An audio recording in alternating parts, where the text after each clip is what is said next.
and all the other diseases which are waiting to attack human bodies, because corona has made the immunity strength weak in human bodies. Human bodies have lost the strength of immunity power. All the multi-layer after effects and side effects of this pralaya in political situations, economical situations, social situations, mental situations, in every level.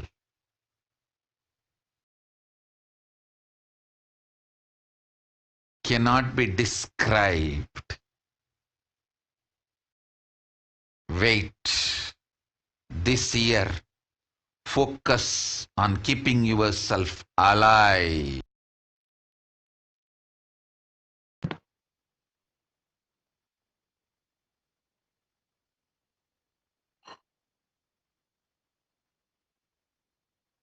So let us reiterate Devi Parashakti's words on the 18th of June, 2021.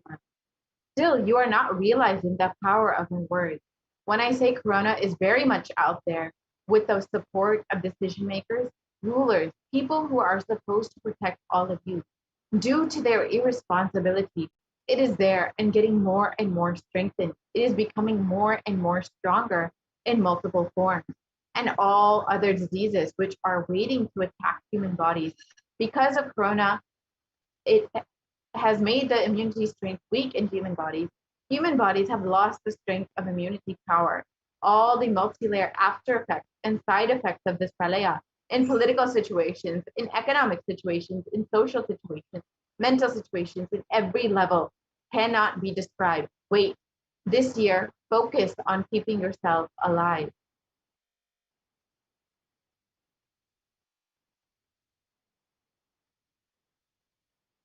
So let us look at the three main revelations Devi Parashakti has made in this revelation.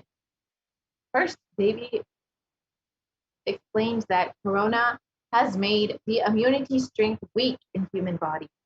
So let us understand what that means exactly and how it has been manifesting in our world today.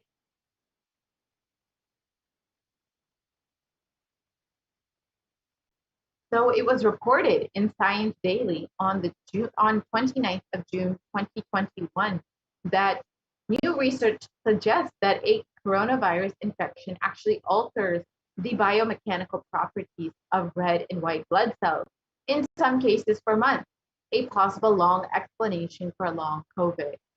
So as we can see, exactly as Devi revealed, corona is actually weakening the immunity strength of human bodies and physically changing how the immune system works and how the physical aspects of the immune system.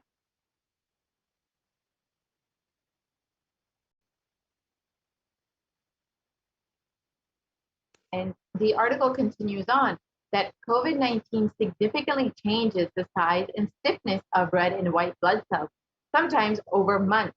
These results may help to explain why some affected people continue to explain symptoms of long after an initial infection of COVID-19. And exactly as Davey revealed, people over the course of time will continue to experience the weakening of their immunity, the weakened immunity. And this is exactly explains how it is happening. It is COVID-19 is literally changing the size and stiffness of red and white blood cells, which is causing a severe effect on your overall immune strength, which is why many people continue to complain of symptoms such as fatigue, shortness of breath, and many other symptoms that are continue to exist well after the initial infection and recovery period.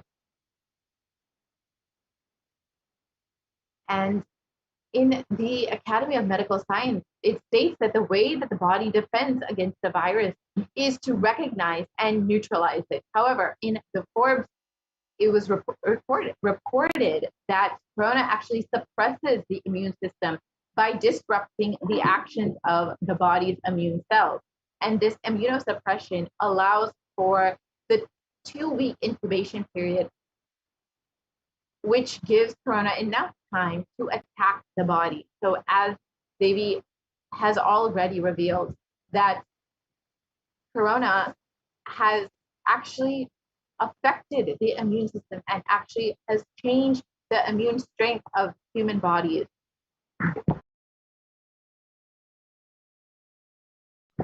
And it has weakened the immune system. So here, let us look at a typical timeline for someone who is suffering with COVID-19. Initially, the incubation period lasts from 0 to 5 days. And after that, they experience the prodromal period, which is between 5 and 10 days. And the acute infection is between 10 and 15 days. Now, this is the period where most people end up in the hospital or in the ICU.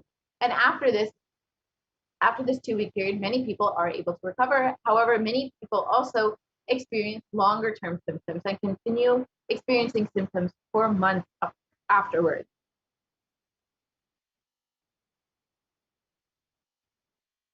And can we go back to the previous slide, please? Sorry, can we go back to the previous slide, please? Yeah. So further studies, sorry, can we go back to the previous slide? We can go back to one more previous slide.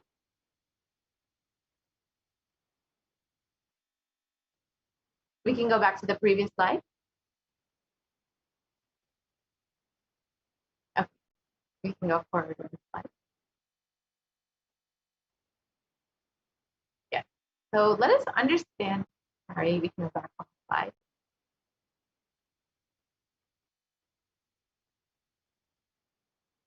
Sorry, can we go back to the slide with graphic with COVID-19? One more slide forward. Sorry, we can go forward one slide.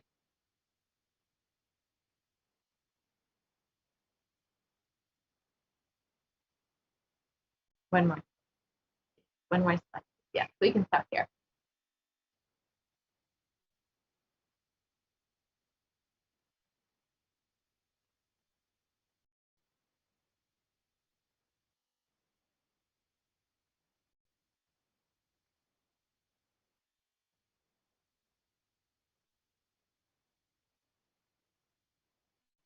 So as we stated, this is the typical timeline for someone who has been infected and is suffering with COVID-19. So we can move to the next slide, please.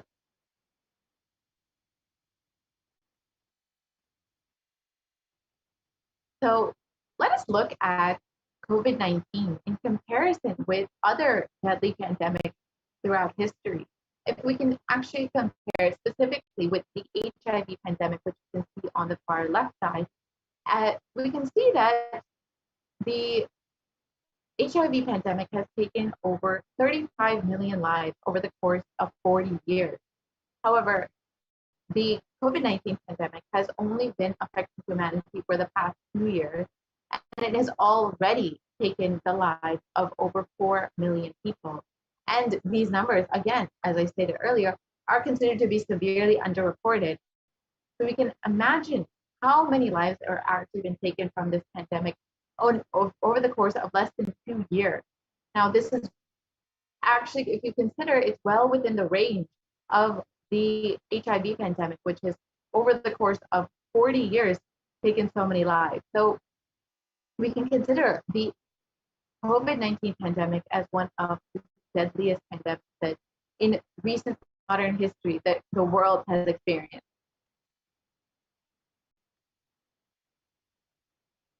So let us look at some of the long-term effects of corona on immunity. Recent studies show that the University of Oxford found that the cells are profoundly impaired after recovering from COVID-19. And in the British Society for Immunology, they have claimed that the effects of COVID are far beyond the respiratory health. It also affects our cardiovascular and renal system. So literally, COVID-19 is affecting multiple organ systems and is affecting how our body responds to other diseases and how our body responds, our immune response. So as we can see, Davy revealed this, that COVID-19 will literally weaken the immune system. And exactly as Davy revealed, we are seeing how it is manifesting.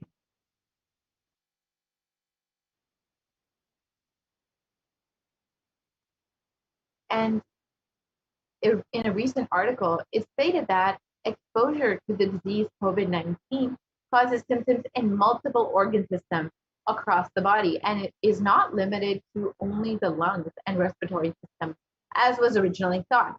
In addition, patients are reporting chronic symptoms such as fatigue, shortness of breath that has lasted 4 months after the original infection. And this is exactly what is termed as long COVID. And as we have learned earlier, it is suspected that COVID-19 actually changes the immune system, that it actually changes specifically the red and white blood cells, the size and the stiffness of it. So this is possibly why people are experiencing something as long COVID. The infection actually can affect the cardiovascular system, the renal system, the respiratory system, and can cause inflammation and fatigue long after their initial infection. And this exactly as we were told by Devi Parashakti, that it will literally weaken our immune strength. So here we can see how a set of healthy lungs look compared to a set of COVID-19 affected lungs. We can see on the left side the healthy lungs, which are don't have any scarring, and on the right side we can see all of the scarring on the lungs and how badly the lungs are affected by this infection.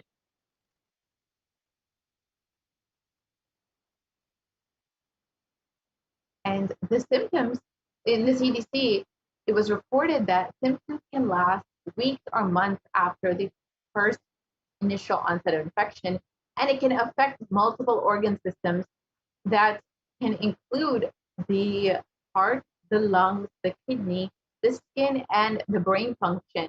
And as we can see that COVID-19 is literally affecting how our body functions, how our entire body functions, not just one system, the lungs or the respiratory system, but the entire multiple organs within the body, which eventually do affect how your body is able to respond to other diseases.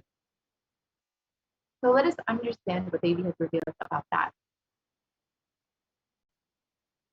Devi has revealed that all other diseases are waiting to attack the body because the immune strength of human bodies has been weakened. So let us understand that revelation.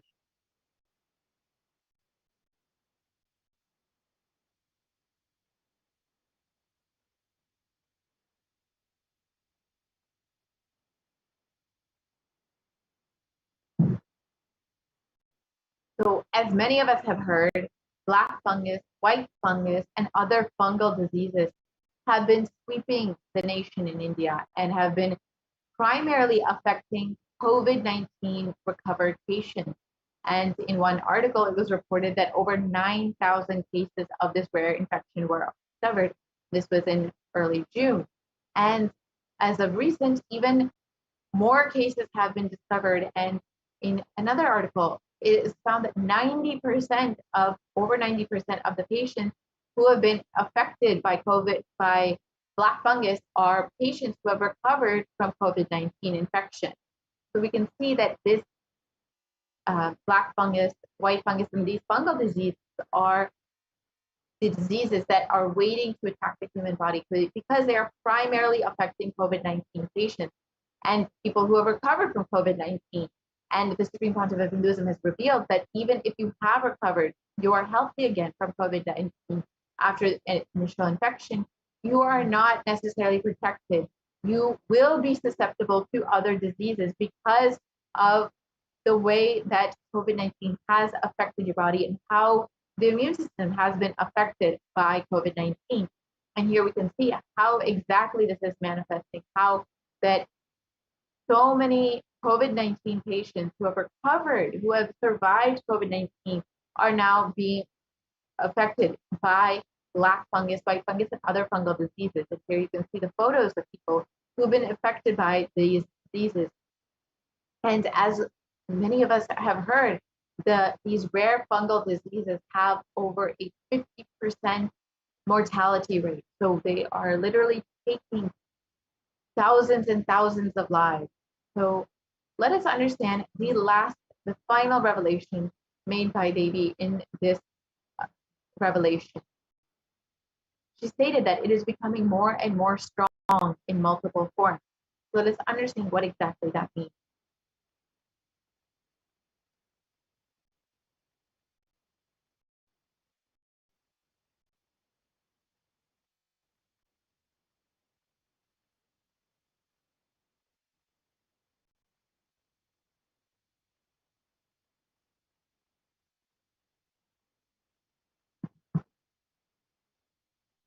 So as many of us have heard, there have been several variants coming out of various countries, including Brazil, South Africa, UK, and India.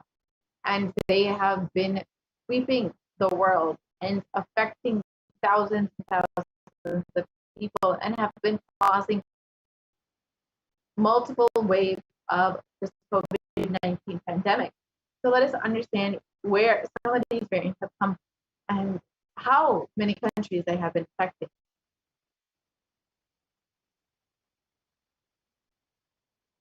So the Alpha variant has come out of UK. The Beta variant has come out of South Africa. The Gamma variant has come out of Brazil. And the Delta variant has come out of India. And the Delta variant is one of the most highly transmissible variants and has been severely affecting the population in India. And viruses generally mutate, but in the case of COVID, we have seen that they are becoming more dominant. And as we can see, the variants that have been sweeping the world and affecting thousands and millions of people across the world.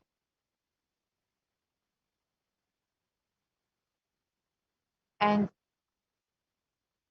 it has been reported that the dangers of these variants was further highlighted when the World Health Organization categorized the Delta variant as the most highly transmissible variant of COVID-19. And this article also indicates that the Delta variant was the primary cause behind India's second wave of COVID-19. And as we know, the country has been severely suffering from this pandemic, this second wave of this pandemic, and unfortunately has to brace themselves for the upcoming waves of COVID-19, the possible third wave, which we may be seeing very, very soon.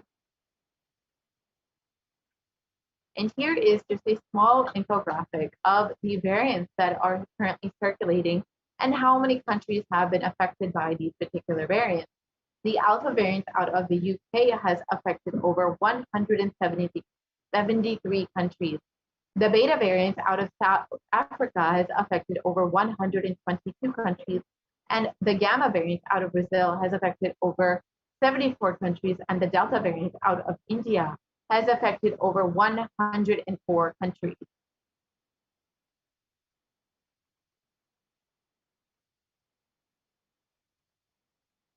And other variants of COVID-19 have also been recently discovered, and over 4,500 sequences of the variants have been detected in about 60 countries.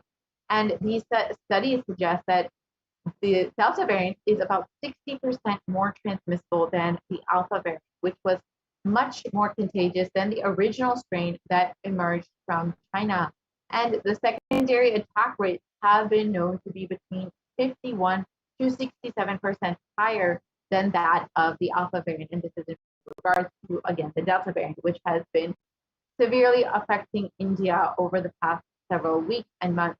And we are unfortunately having to prepare for other variants that may be arising. Supreme Pontiff Hinduism has already revealed that the Delta Plus variant and the Lambda variant will be very soon affecting India, and that will be even more transmissible, more contagious, more strong in affecting people, and will cause even multiple more waves to come. So it is highly advisable that we take heed to Devi's revelations and protect ourselves as Devi revealed. The only priority for this year is to keep yourself alive.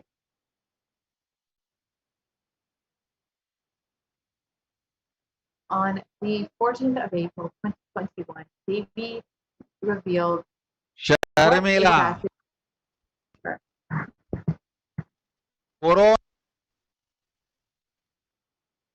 Yes, we can play this.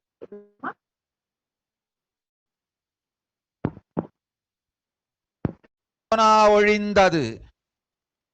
கொரோனாவை வைத்து அரசியலும் அழிவாட்டமும் செய்ய நினைக்கும் மனிதர்களின் சதிராட்டம் முடிய இன்னும் 4 ஆண்டுகளாகும்.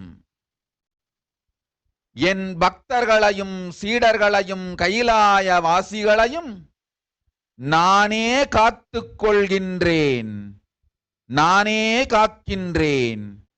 என் பக்தர்களுக்கு ஒரு துயரும் ஒரு துக்கமும் வாராது. ஆனால் உலகின் இந்த கொரோனாவின் சதியாட்டம் முடிய 4 ஆண்டுகள் ஆகும்.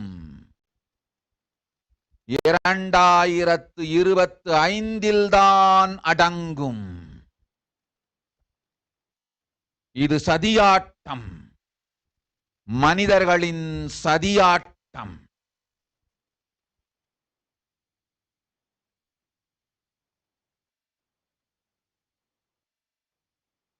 So let us understand Devi Parashakti's revelation translated into English. Corona is destroyed, but it will take 4 years for the political conspiracies done by humans to end. I will protect my devotees, disciples, and Kailasa. No suffering will come for my devotees, but it will take 4 years for the conspiracy of Corona to end. It will come to an end only in 2025. It is a conspiracy, a human conspiracy.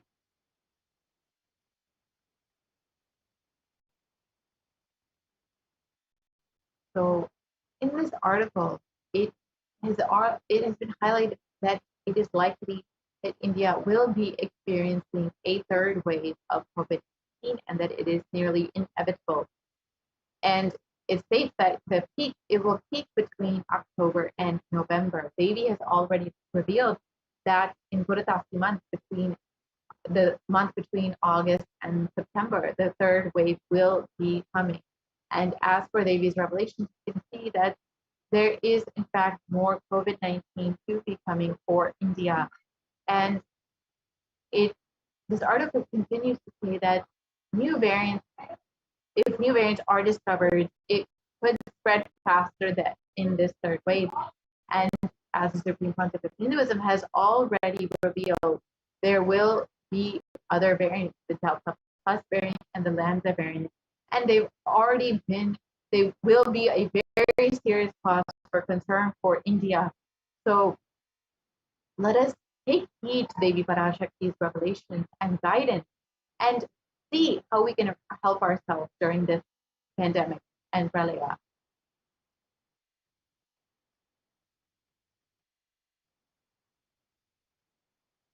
With more and more waves of COVID-19 coming up, what is the best way we can protect ourselves?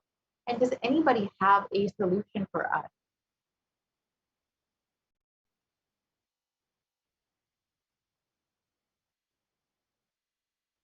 Kailasa is the only place that is safe, and the Supreme Pontiff of Hinduism is the only hope for humanity. And if you would like to protect yourself, as Devi revealed and as the Supreme Pontiff of Hinduism has been continuously telling us, the only priority is to keep yourself alive. Only focus on that.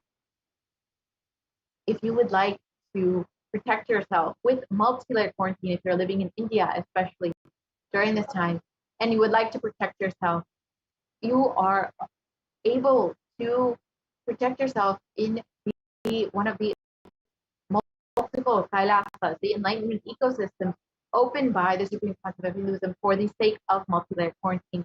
Already, many people have already availed this opportunity and are experiencing not only protection from this pandemic, but the beautiful enlightenment ecosystem that the Supreme Council of Hinduism has created for humanity, and they're literally living in the womb of the Supreme Council of Hinduism with all of the physical and spiritual protection. And you are able to avail this opportunity by going to kailasa.org/Kailasa Care. You can sign up today and protect yourself, protect your family. As the Supreme Council of Hinduism has revealed multiple times, the only priority for this year is to protect yourself. Do not focus on anything else. Just focus on that. And the Supreme Council of Hinduism has also made the Kailasa enlightenment ecosystems completely friendly for any person who would like to quarantine there, with free internet and free food, free medical care, which includes Ayurveda, Siddha, allopathy, homeopathy, and any type of medicine that you could want will be provided. With the basic day-to-day healthcare will be provided for anyone who is interested in protecting themselves and quarantining in one of the Kailasas. Not only that, all accommodations will be free, all food, everything will be provided completely free. So if you are interested in protecting yourself and you want to sign up today, you are more than welcome to visit at kailasa.org/Kailasa Care. The link is projected here, and you can see the various quarantine centers that Kailasa has opened up and sign up for protecting yourself and protecting your family. With this, we will be concluding this segment of the Devi Parashakti Akashic reading and be moving into the next segment, where we will understand some of the offerings that we can make to Devi Parashakti.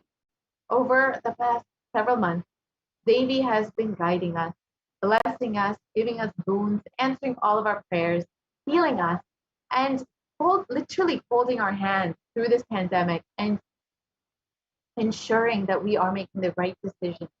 And if you feel gratitude and love and overflowing gratitude for Devi, you are able to show this through these various offerings that we will explain today. So in the next segment, we will be understanding some of those offerings that we can make to Devi Parashakti. So we will be right back for this segment after a very short break.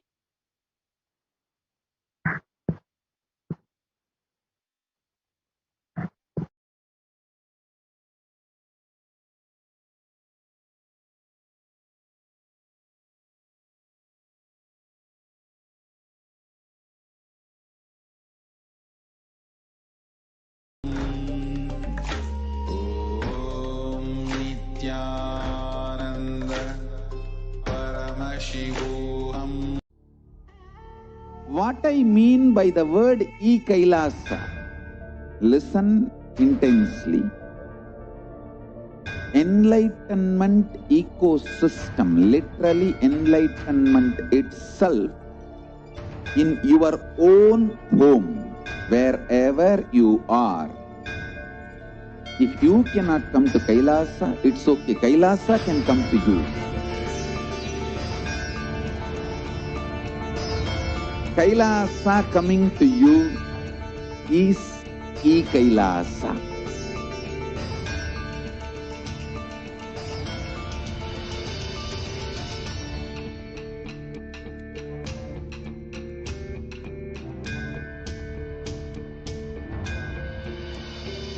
I will revive Hinduism. I am a Hindu revivalist, not by any revolution, but by evolution.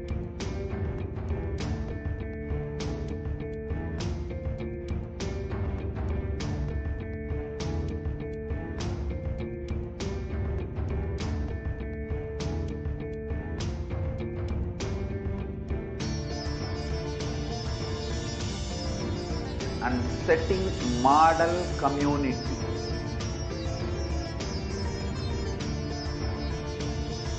Kailasa, enlightenment ecosystems, Sarvanya Peethas all over the world.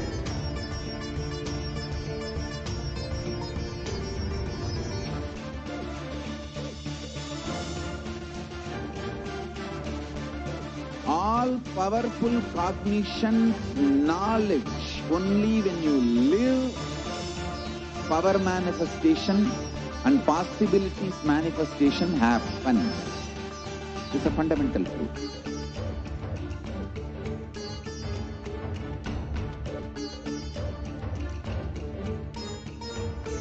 Hinduism cannot live exclusively as one sampradaya. No.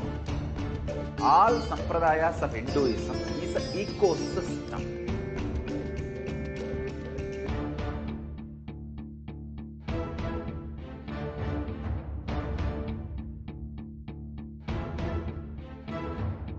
So don't keep quiet thinking that if one sampradaya is attacked, only that sampradaya is going to be affected. All of us are ecosystem.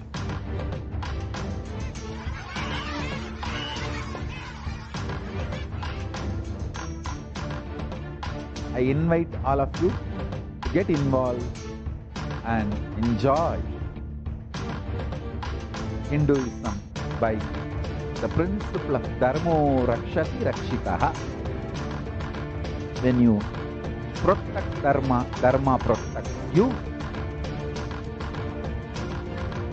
We will make the whole planet flourish spiritually. The spiritual prosperity will happen to the whole planet. We all have to coexist together.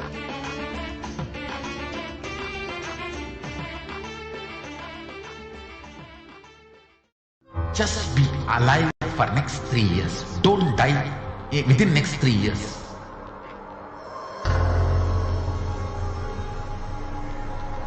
Just don't die within next 3 years. Be alive, somehow be alive. I'm working sincerely. I will reach you somehow. Somehow I will reach you. It's my commitment to humanity.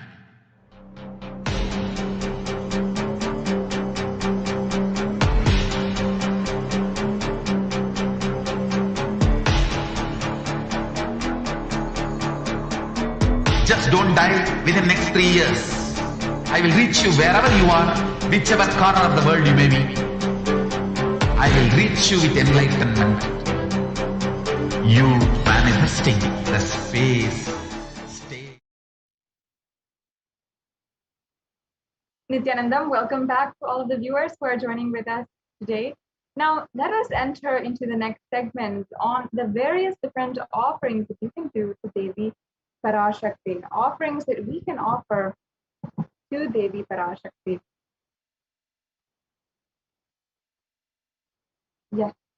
Now, in this segment, we are going to be understanding the various levels of offerings and the different significance behind each and every one of the offerings. All offerings have a deeply profound significance. They have some way that it is a profound significance, it is extremely beautiful, and they simply, through the powerful cognitions itself, make you manifest oneness with the divine. In Hindu tradition, for every occasion, for every different occasion in our lives, for every special occasion, whether it is our birthdays or our anniversaries, or if we are buying a new home, or if we are buying a new car even, or if we're starting school for the first time, or starting a new venture, whatever it is, we always invite God into our lives. We ask for their protection. We pay gratitude for the amount of guidance and protection they have, and for bringing us thus far in our lives, and request them to further guide us, further protect us as we take the next step in our life. And that is a part of the Hindu tradition, and it's a beautiful way that we incorporate these offerings in our life.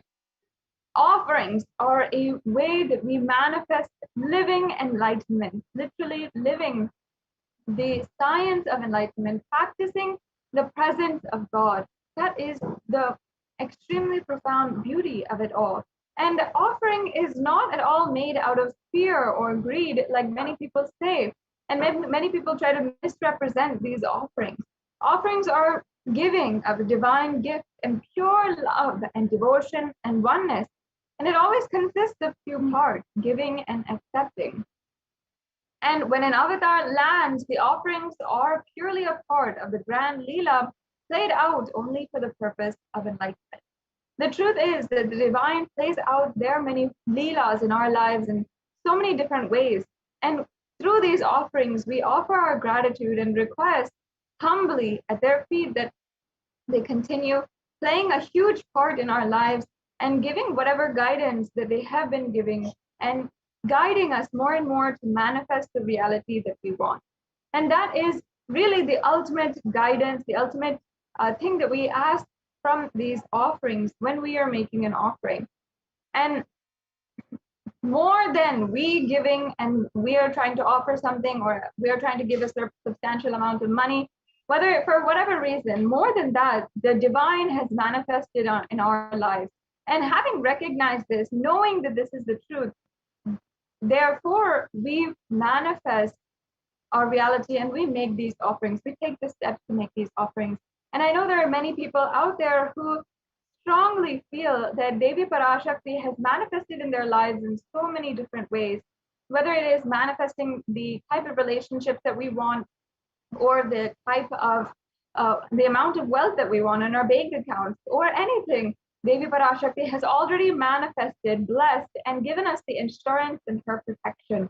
So many people have even healed from COVID, have healed from so many diseases. There have been so much that Devi Parashakti has literally healed and blessed. Many people even walking out of chronic illnesses and even lifetime or long-term addictions that they have been going through. And so many sharings also we have been seeing on NTV as well. And we have been able to interview the people who have had beautiful blessings from Devi Parashakti. And if to those people, all of you who Devi Parashakti has already showered so much in your life, there's thousands who have benefited and their lives have been transformed from the blessings of Devi Parashakti. So you can, if you're out there and you really want to offer your gratitude to Devi Parashakti, this is the opportunity. This is the different ways that you can offer your guidance. And even for the fact that Devi Parashakti is guiding us, protecting us continuously, that is another beautiful reason why, if you need a reason for making these offerings, because Devi Parashakti has already graced planet Earth in manifesting through the Nija Avatar, the supreme pontiff of Hinduism. Her energy has been made available on planet Earth, and she is literally giving herself to all of us. And out of our gratitude, we can offer our gratitude to Devi Parashakti in this way. So as we are beginning this segment in today's program, and we want to make an offering, let us first chant the Dhyana Shloka for Manonmani, the very form of Devi Parashakti who is seated on the lap of Paramashiva. Indunivabeda Karavahinayanam Syat Pankajavaraabhaya Japakshasarayuktam Angahima Bhushana Vichitravasanam Syat Tungamukutojvala Manonmani Swarupam. And the beautiful translation of this verse describes Devi as moon-like face, holding the Vedas or the books in hand, fire in eyes, and with a lotus flower gracing and blessing hands, in one hand with the Japamala, and the other beautifully decorated with jeweled ornaments and wonderful clothes and a shining bright crown, her name is Manonmani. The next slide, please. Now we'll be chanting the next Dhyana shloka. Dhyaye devim trinetram shashimi bhavadanam vedahastam dadanam savye padmam varadavapare chavayam chakshamalam divyera baranavi divyera vibhushitatanum brahmadi pujitam devimeva manun manim pratidinam kamatra dhatrim shubham.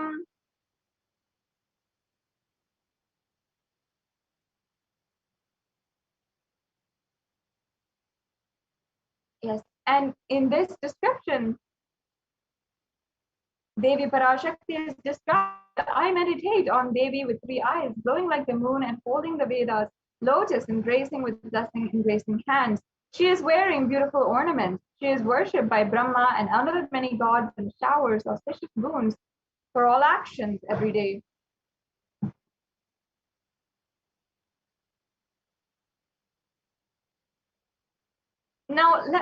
Now we have invited and invoked the presence of Devi Parashakti among us.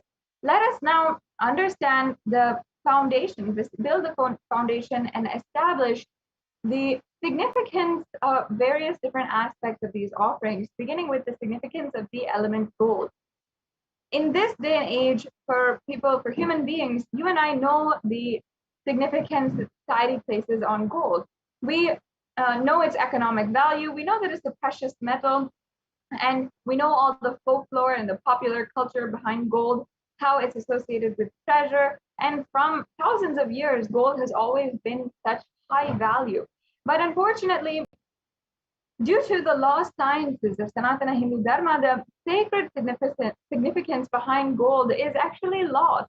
We don't know what actually gold is worth to us.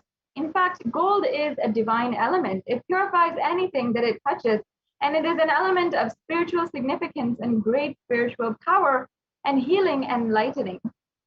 Gold has the power to infuse sattva energy and infuse positive thought currents, and it can purify the being, and it can literally electrify, literally be able to powerfully energize anyone who wears it or anyone who even sees it or operates within its vicinity.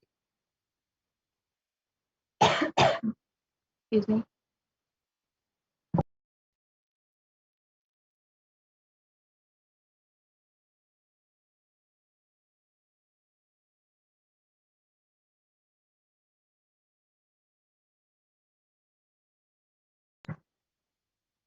And gold is present in all of the Vedas, the Agamas, the Shrutis, Smritis, the Itihasas and Puranas.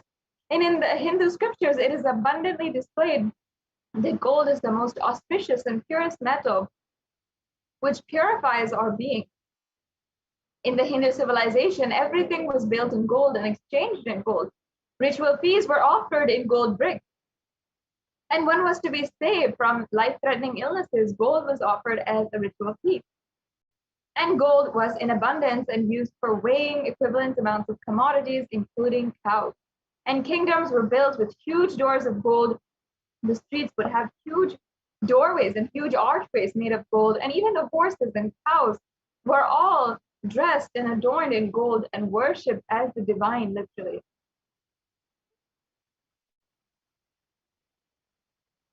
The next slide, please. Yes. And the Hindu civilization literally thrived on the banks of rivers of gold. The Indus River was called the Hiranyamaya, the river of gold in the Rig Veda, and the river Saraswati was called the Hiranyavartani in the Atharva Veda. Gold is the supreme element for offering gifts to the ones you love and revere, and temples are constructed and paved in gold. Deities are made in gold and decked and adorned in gold because it preserves the enlightenment energy. For thousands of years, it literally lasts forever. Now that we have established each and every aspect of gold, which is extremely profound, let us now go into the array of offerings that we have.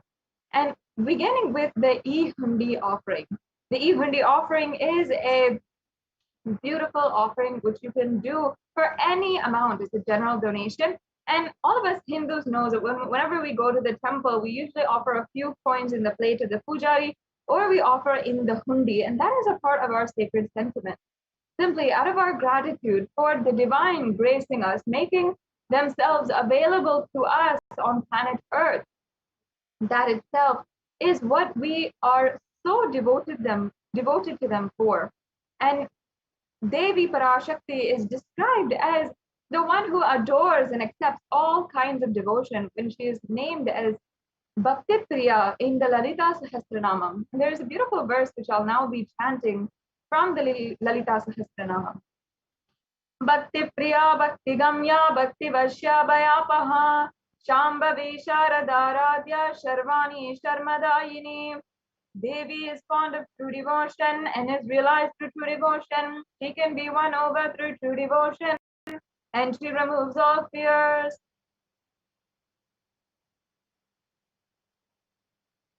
Yes, and the next slide, please. So, Devi Parashakti is sure to remove any of your fears. And the best part about it is that it's without any vested interest, without any conditions on her side. She doesn't ask for certain requirements and then only bestow on you all the compassion that she has. She simply removes it and accepts your devotion, how much ever you want to offer. So, and also Devi Parashakti is known to be the very goddess.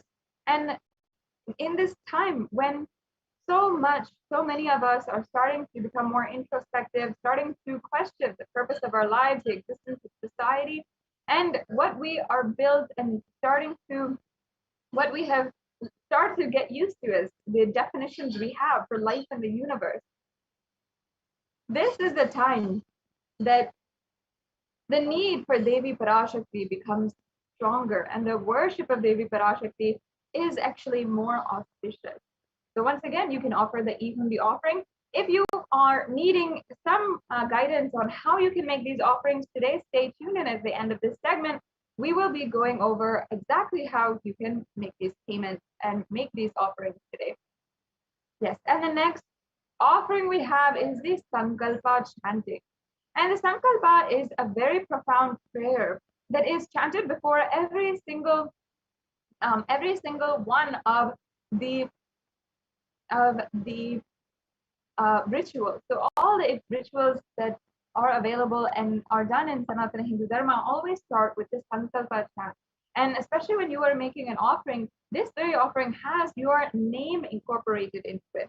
And that makes sure that the prayers of the Sankalpa itself that are embedded within the lines and the sacred chants of the Sankalpa, as well as all of the good energy, the positive thought currents that are generated during the program and during the whole ritual, are all bestowed on you. All the good punya, everything is bestowed on you.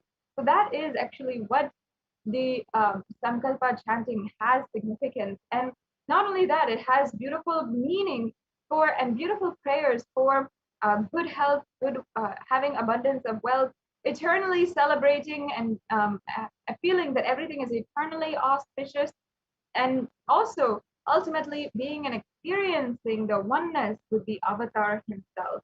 And there is a beautiful verse from the Devi Mahatmyam, chapter 12, verse 34, where it says, or it means, the goddess enchants this universe and she herself gives birth to this universe.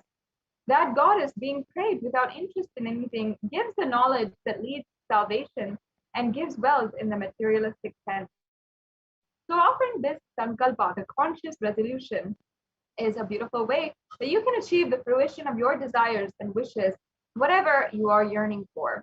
And not only that, it is a beautiful way to cause your reality. Chanting the sacred mantras, keeping that resolution inside of your heart and chanting the mantras, creating the sacred vibrations in order to make that into reality is a very, very powerful way of manifesting the reality that you want. So you can offer this Sankalpa chanting, and it is also a very minimal amount, and it is very easy for you to offer this to be bestowed with the grace and blessings of Devi Parashakti. Yes, and we're moving on to the next offering. I think we skipped a few offerings in the slides. I request if we can go back. Yes, we can go back.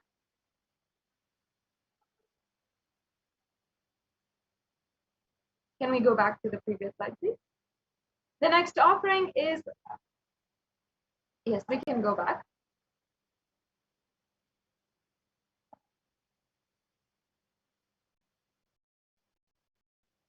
Yes, the next slide, please.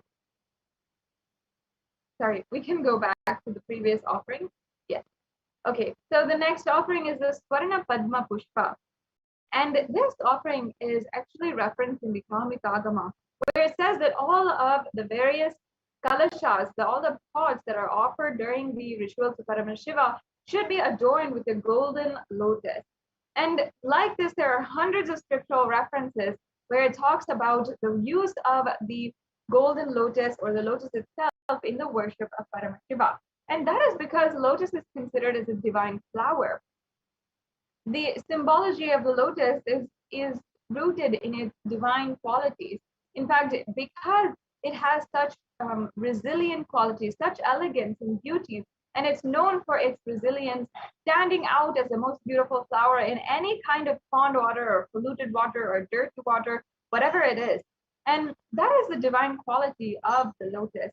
And that is why in Sanatana Hindu Dharma, all the Vedic rishis associated the lotus with the worship of Paramashiva, and also just like gold, they placed it in all different kinds of symbology. They placed it in the arts and architecture. Even all of the chakras inside of our body are symbolized with lotuses and different petal lotuses. In fact, the Sahasrara chakra, as we'll be discussing later on in this segment, is represented by 1,000 petaled lotus.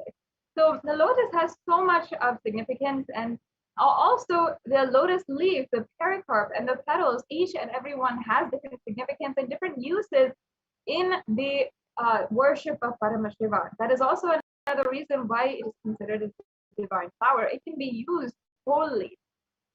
The same way with the coconut and so many other different ways, the elements and the natural gifts that can be used in many, many ways, all of those are considered divine because literally they are like Ganga. They are just for the whole people and can be used in any which way that people want.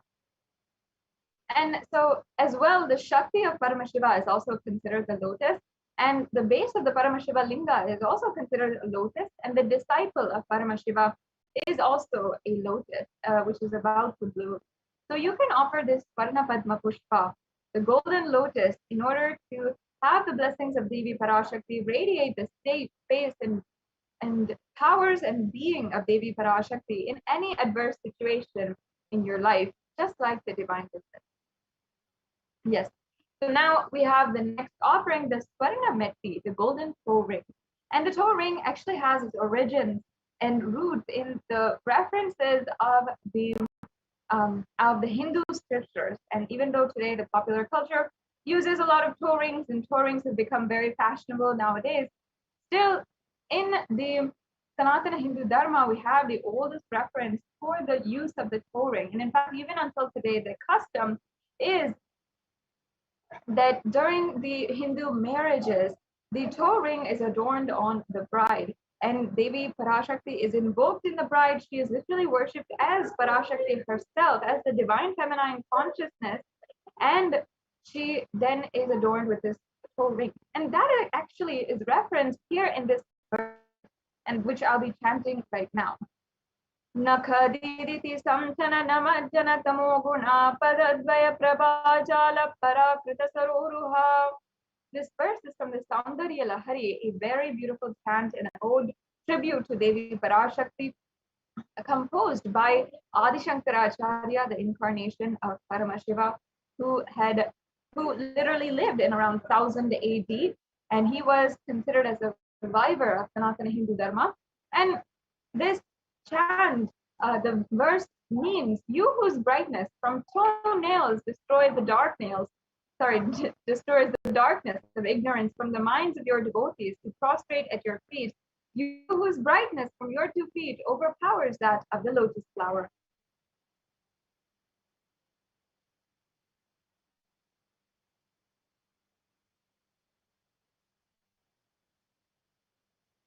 Yes, we can go on to the next slide.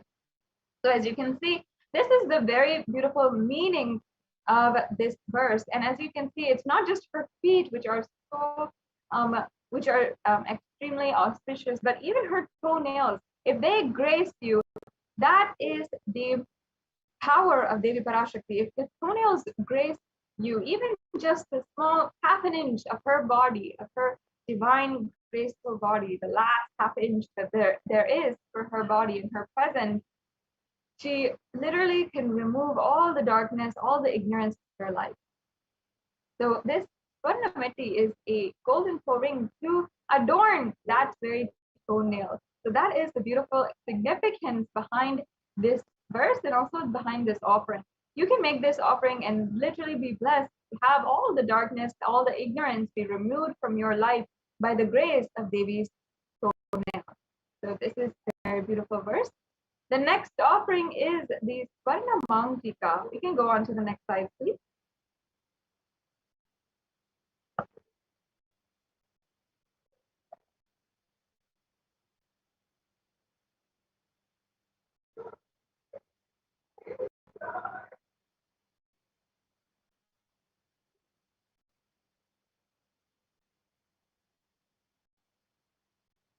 Yes, we can go on to the next slide. The next offering is the Swarna Mangtika, another offering which is extremely significant. And nowadays also in popular culture, we're starting to see, or we have been seeing um, how the headdress is adopted from Hinduism and put in all types of different jewelry. And that is the Mangtika, which is a hairline jewelry that goes from the crown of the head to the forehead. And sometimes it's right across the forehead, sometimes it's along the hairline. And there's so many different ways that the Mangtika or has been adopted by the popular culture. But actually, again, this Mangtika has origins in the Hindu culture and the Hindu jewelry. And that is because we adorn Devi Parashakti with this Mangtika. It is actually a representation of the nectar which is flowing from the Sahasrara Chakra. And the Sahasrara Chakra is the crown center, as we had discussed before, is the represented by the lotus, 1,000-petal lotus at the crown of the head, and it is so powerful that literally when it opens, it is considered the enlightenment experience itself. And that is why when Devi Parashakti is also described as Shuddha Saravi Varshani, and that is means she who bestows the very ultimate experience of Paramashivoham and whose nectar is overflowing from the Sahasrara Chakra and who makes that very experience happen in you.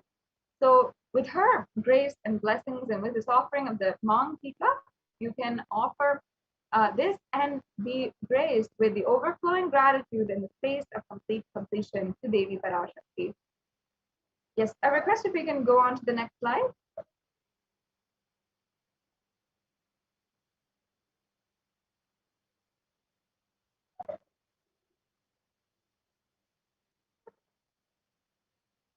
There seems to be a technical glitch. Sorry to all the viewers, we'll just be right back with you and fixing this right away.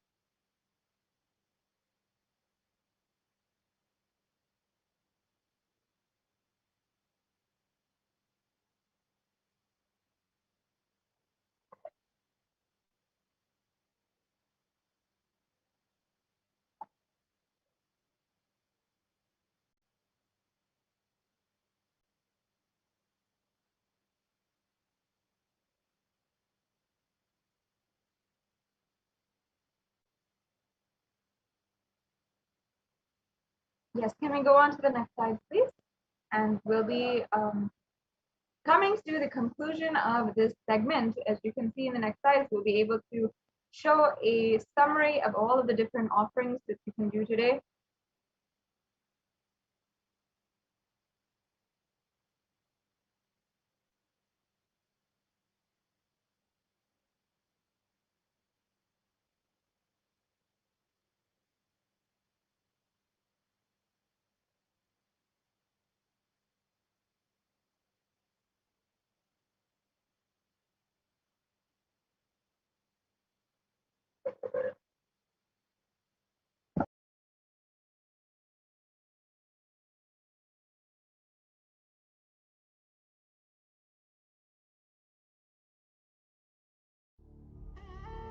What I mean by the word Kailasa, listen intensely.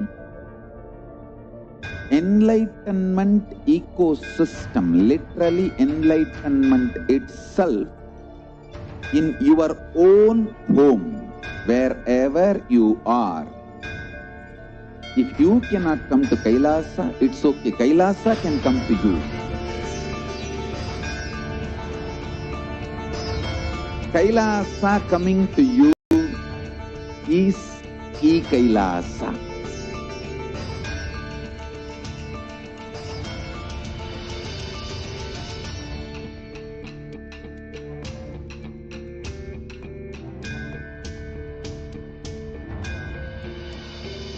I will revive Hinduism.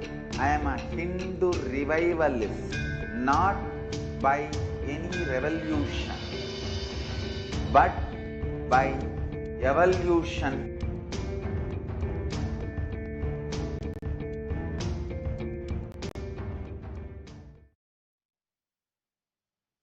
Yes.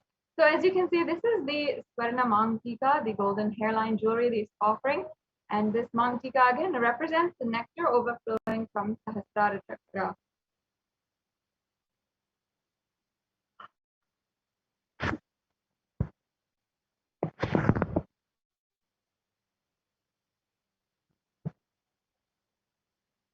Yes, the next slide, please. Now we have all of the, yes. So the next offering is the Pratyaksha Pada Puja. And this offering is not just offered to Devi Parashakti, but also the Guru, the Supreme Pontiff of Hinduism, Jagat Guru Mahasanidanam, His Divine Holiness, Bhagavan Nithyananda Paramashivam. And there are so many different references for the offerings made to the Guru. And there's so much which is extremely significant to the Guru. And in even in the life of Sri Satya Sai Baba, there are so many beautiful moments, and even in his incarnationhood, upon realizing his incarnationhood, he sings the chant Manasa Bharjare Guru Charanam, and from there he starts singing the praise of the Guru. Even Adi Shankaracharya, the great incarnation of Paramashiva as well, whom I introduced before, had composed the Guru Padaka Stotram, and verse upon verse of absolute poetic meaning and so much of deep sacred sentiment for the feet of the Guru and the grace of the feet of the Guru. And not only that, the Supreme Pontiff of Hinduism himself has spoken on the beautiful significance of Guru, the Guru Tattva, the Guru principles, and has even himself relayed and conveyed and initiated every single one of his devotees into the beautiful Guru-disciple relationship which he himself had with his own Guru and incarnation of Paramashiva, Arunagiri Yogeshwara. So just in order to manifest this deep and enlightening relationship with the Guru, you can offer this Pratyaksha Pada Puja. And there is nothing compared to this offering. One of the most precious offerings that you can make, and many Kailasians celebrate doing this offering at least once or twice a year. And you should ensure that you are one of those people who is continuously reminding yourself of the most sacred, valuable thing in your life, the feet of the Guru, the grace of the Guru. So with this offering, you can offer and surrender at the feet of the Guru and offer the Pratyaksha Pada Puja, and literally you will see how you manifest anything you want in your life after that. Yes. The next offering is also at the feet of the Guru, the Vasta Seva, which is the Alankaram offering, where we're offering the sacred cloth, and this is for at the feet of the Supreme Pontiff of Hinduism, which you can offer as well. Yes, we'll now go on. As you can see here, we have all the 9 different offerings that are available today. The E-Hundi offering, the Sankalpa chanting, the Devi Sahasranama Kasu, the Mukta Anguti, the Swarna Padma Pushpa, the Swarna Meti, and the Swarna Mangtika, the Pratyaksha Pada Puja, as well as the Vasta Seva. And also, one of the offerings that we also have available today is the Mukta Anguti. And the Mukta Anguti is a finger ring with a pearl. And that finger ring with a pearl is a symbol of compassion for literally the symbol of Devi Meenakshi, whose very embodiment is of compassion. And out of compassion for humanity, she took the form and descended on planet Earth as Devi Meenakshi. So now it's come time. Let us now understand the three-stage process that we have for the payment. And if you're interested in making an offering today, so the first stage is the preliminary stage. If you are simply interested in one of these offerings, pique your interest, whatever it is, you can fill out the intention form. Perhaps one of these offerings Perhaps one of these offerings has piqued your interest and you really wanted to offer it, yet you might not be able to in some way. You can always go to the registration form, the Bhava Samadhi Darshan registration form, and you can fill that out and ensure that you are making your intention today to make an offering. And that is strong enough to make this offering happen in your life. And you can always make this offering at a future time when you're more comfortable. You have the time, the money, the resources, and everything available for you. Yes, as you can see here, this is the Bhava Samadhi Darshan form. We can show that now. Thank you.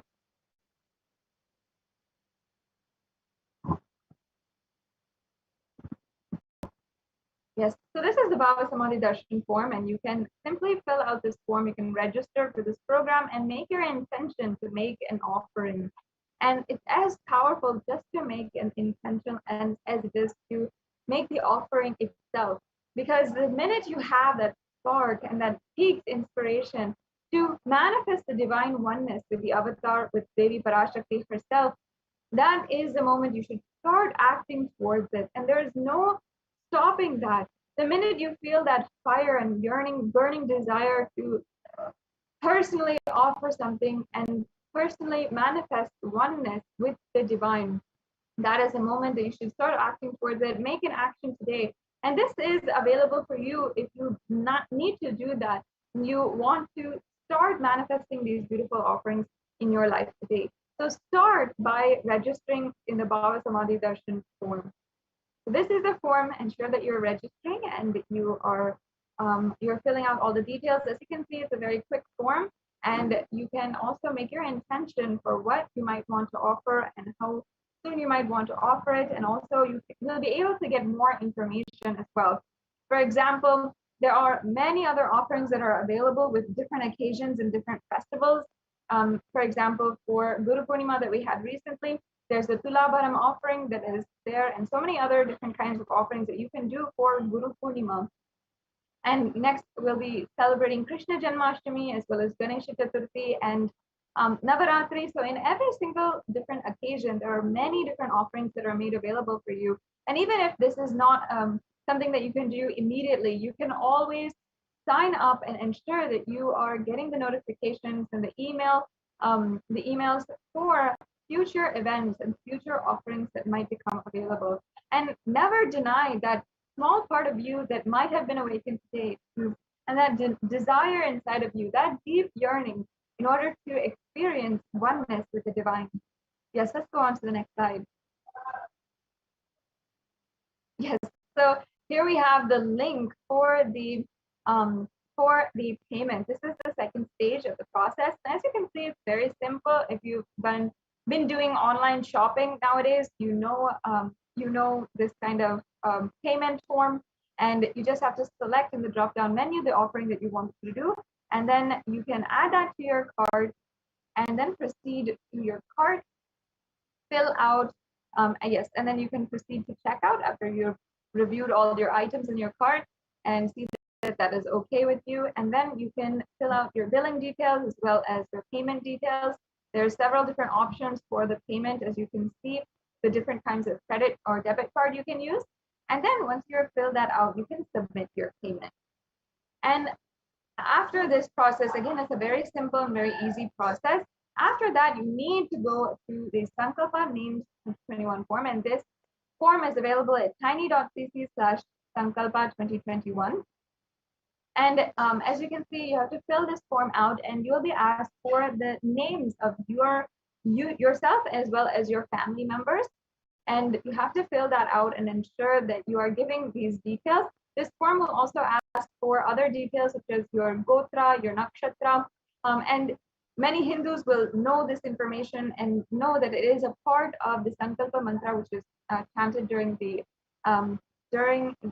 rituals. However, if you do not know this, perhaps you don't have a background in Hinduism, you don't know exactly what is your gotra, your nakshatra, then you don't need to worry. You can just submit your names and proceed with submitting the form. So anyone can offer, you just need your names. If you have the information of your nakshatra and gotra and other information, you can always fill that, and those will also be chanted during the puja.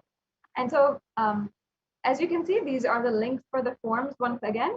And we also have another option, which is a YouTube super chat that you can offer. And in YouTube, there is a very exciting feature where you can go to YouTube and you can make a donation.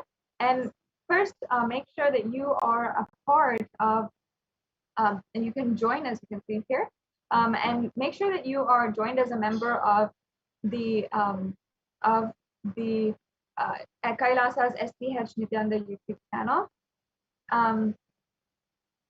And then you can go to the super chat and super sticker option. So the super chat option is where you can make a donation, and the super sticker option is where you can send a cute little sticker as well.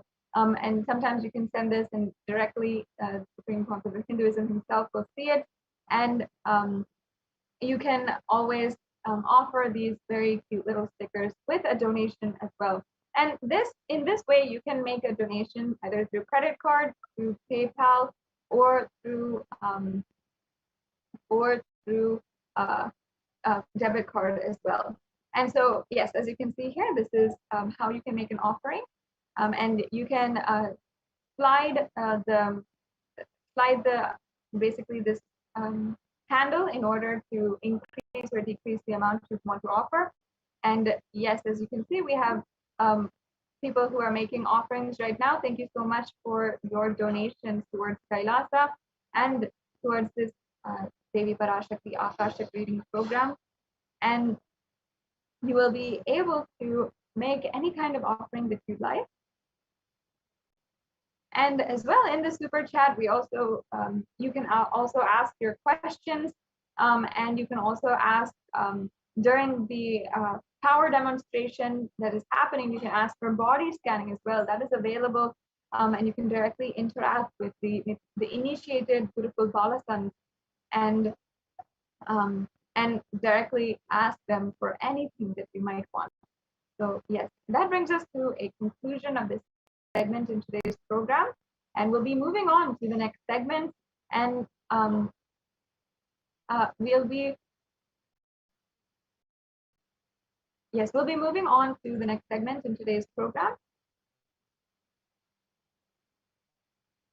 where a representative from the Adi Kailasa Sarvajna Peetham will be sharing with us the latest update about the Kailasa COVID Care Center in Adi Kailasa Sarvajna Peetham, as well as all over India, which recently has been actually recognized by the UN and published in the Human Rights Commission website, which is a very, very notable branch of the United Nations.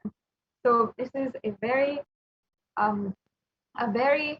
interesting as well as victorious update that we will be hearing from the representatives of Adi Kailasa Sarvajna Peetham, who are there and literally running the Kailasa COVID Care Center. So it's a very exciting thing. And well, this UN report was also submitted as a proposal for the different ways that an international treaty can be proposed for nations to come together and address the COVID-19 pandemic as a globe at large. So Kailasa is literally participating in these extremely important global issues as well, and leading so by submitting reports and giving solutions from Sanatana Hindu Dharma. Very, very exciting. And Dayamay Swami from Adi Kailasa Sarvajna Peetham will be leading the next segment, where we'll be really understanding the nuances and uh, the nuances of the COVID report, the COVID and multilateralism report that was submitted to the United Nations, as well as the latest updates and the ongoing of the Kailasa COVID Care Center in Adi Kailasa Sarvajna Peetham, as well as all over India. So thank you so much, Ma Dayami Swami, for joining us today and helping all of the viewers understand the latest updates from Adi Kailasa Sarvajna Peetham, and which are extremely exciting and a very good news for Kailasa being recognized by the United Nations for the contributions and solutions towards the global pandemic that is going on. Thank you so much for joining us. Thank you so much, Ma Moving Sadashivapriya. on to your segment right now.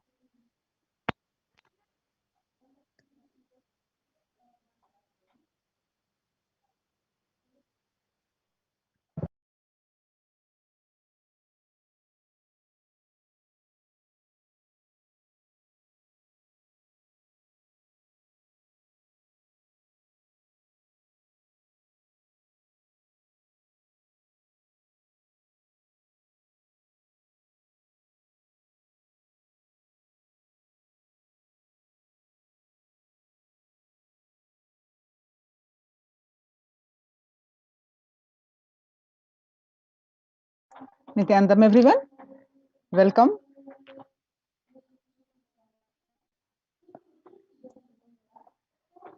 So now we're going to present in this segment the Kailasa's de facto spiritual embassies, the COVID care protection centers, how these de facto spiritual embassies are helping the participants of these who have joined their in overall their health, wealth, peace, joy, bliss, and protection from COVID care.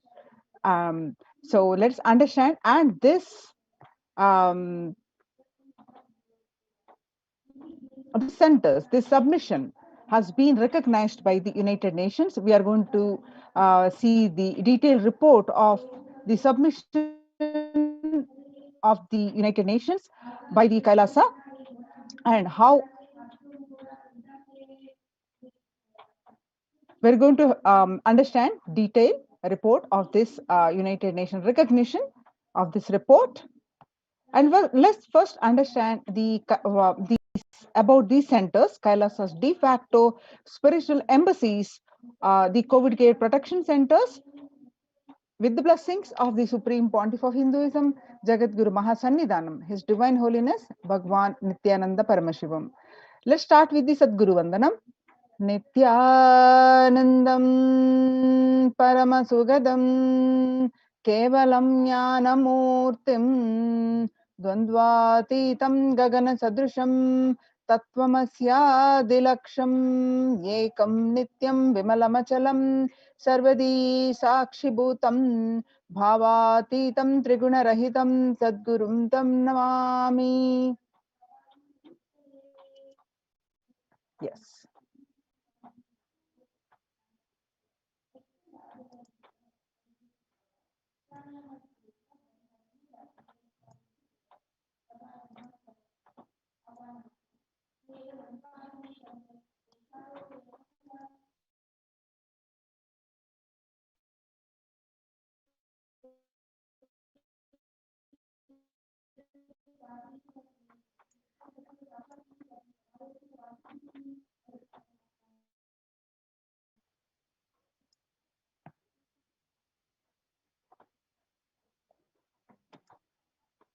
Yes. So the Kailasa's multi-layered quarantine opportunity and the Kailasa de facto spiritual centers in India during the COVID-19 as a practical solution, resulting in health, joy, and bliss. So, with the blessings of the Supreme Pontiff of Hinduism, Jagat Guru Mahasannidhanam, His Divine Holiness Bhagwan Nithyananda Paramashivan's blessings, on 5th June 2021, Devi Parashakti revealed that due to the pandemic, the world majorly suffers with the mental illnesses, with the depression, anxiety, and related issues. And the state of the world reports across the various sources confirming the same. And let us also understand how what Devi revealed, how the across the world reports are confirming how the Kailasa's de facto spiritual centers are implementing these remedies and successful in implementing these. And we also see the greatest news that the few days back, the United Nations recognizes these efforts of Kailasa and published these detailed report of the protection. So let's understand more details. The revelations to the world by the Devi Parashakti on 5th June 2021. Not only people dying in crores, the financial and mental retardedness, you will also see minds getting collapsed. Freedom from all this suffering is the life of living enlightenment. First, prevent yourself from this deadly corona. Oh, people, do the job of saving your life as first priority. Listen properly, people. The only way to protect yourself from this overflowing cosmic pralaya and from the demonic people who search for destruction for themselves and for others because of pralaya, go to Adi Kailasa, get shelter at the feet of Paramashiva. Save yourself from corona and death, economic crisis, and mental collapse that is formed because of corona.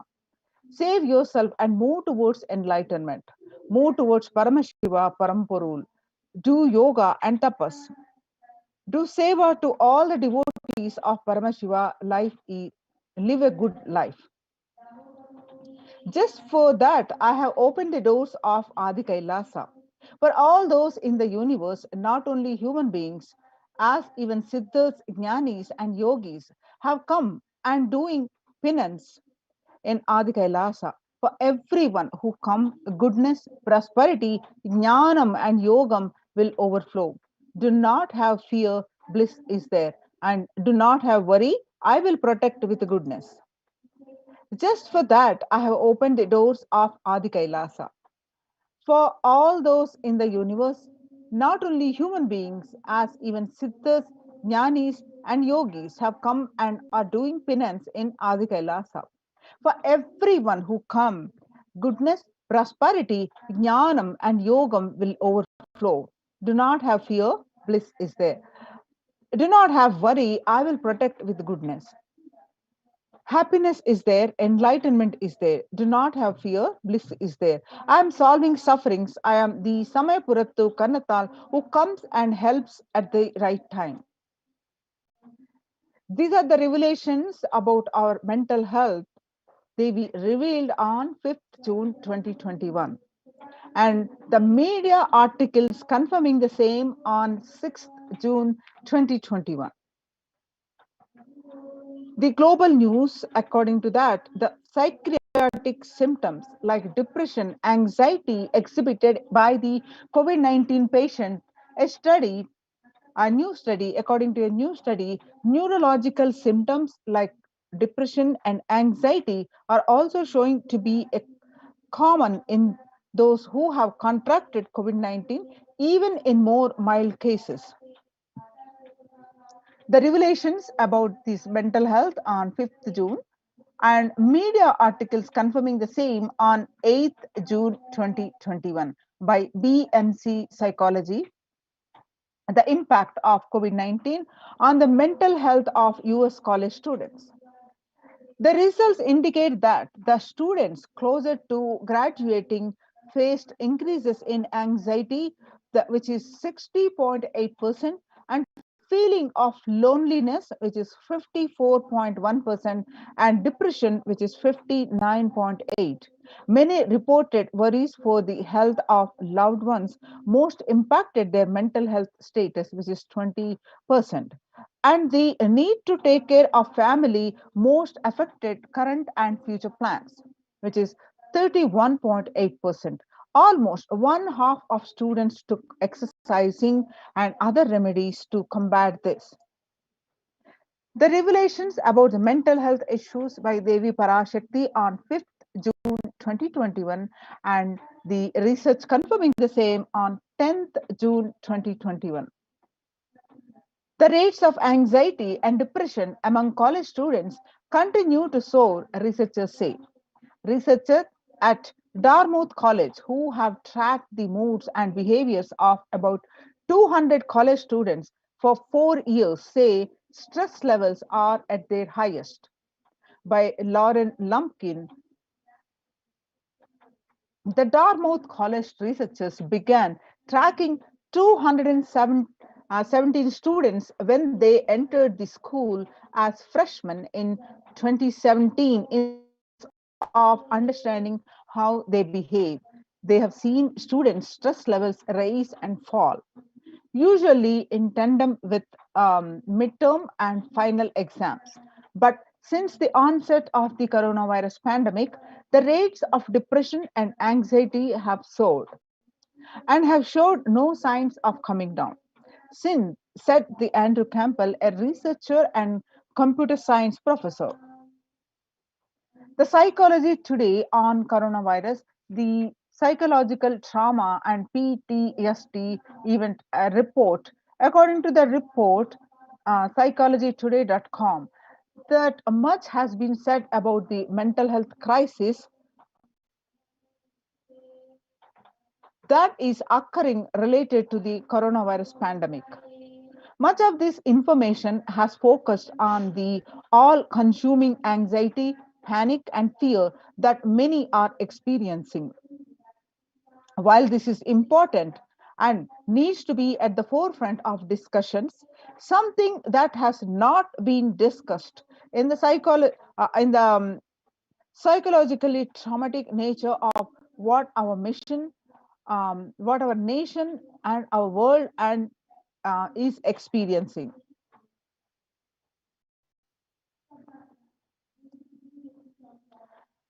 The increased prevalence of the post-traumatic stress disorder, the PTSD, is expected to emerge as a primary factor driving the growth of global post-traumatic stress disorder therapeutics market over the period of um, 2020 and towards what it's going to be 2027. It is going to be increasing 11.91%. What it was on 2019 to 2027, it's going to increase about 11.91%.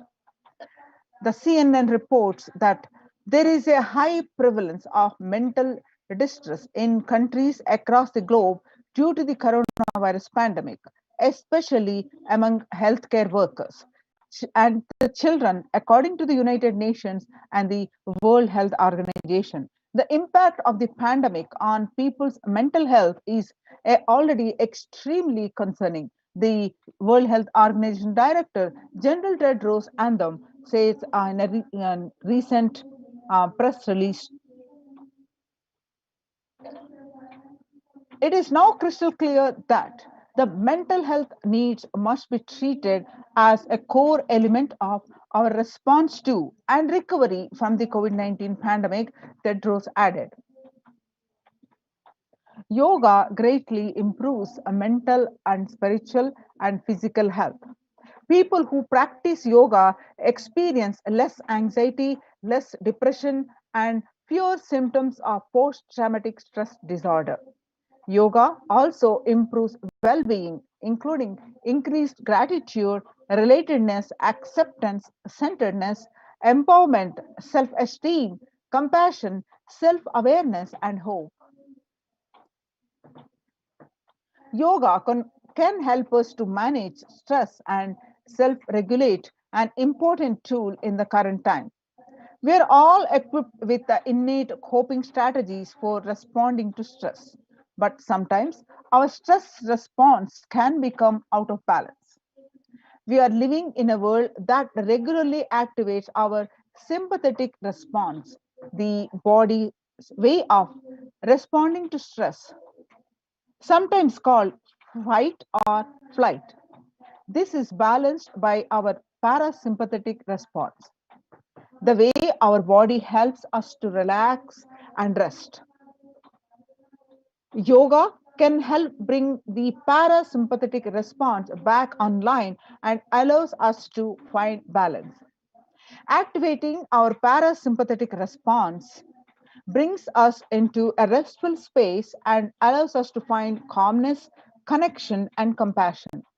The deep mindful breathing of yoga and meditation stimulates the vagus nerve, which activates the parasympathetic nervous system and supports self regulation and stress management. Yoga can be a valuable tool for self care, especially in challenging times. Yoga is now being used as an empirically based treatment, often in combination with other interventions, with benefit for both physical and mental health. Many clinicians are recommending yoga as it may help support the effectiveness of the traditional treatment approaches. The psychology today, according to that, according to the reports on psychologytoday.com, when we actively choose a tool of self-care, we better equip ourselves to survive and seek resilience in different circumstances. While it is but one tool, yoga offers the potential for connection and well-being, even in these challenging times. Spirituality benefits mental health. Research shows that individuals have better mental health if they belong to a particular community or have religious beliefs.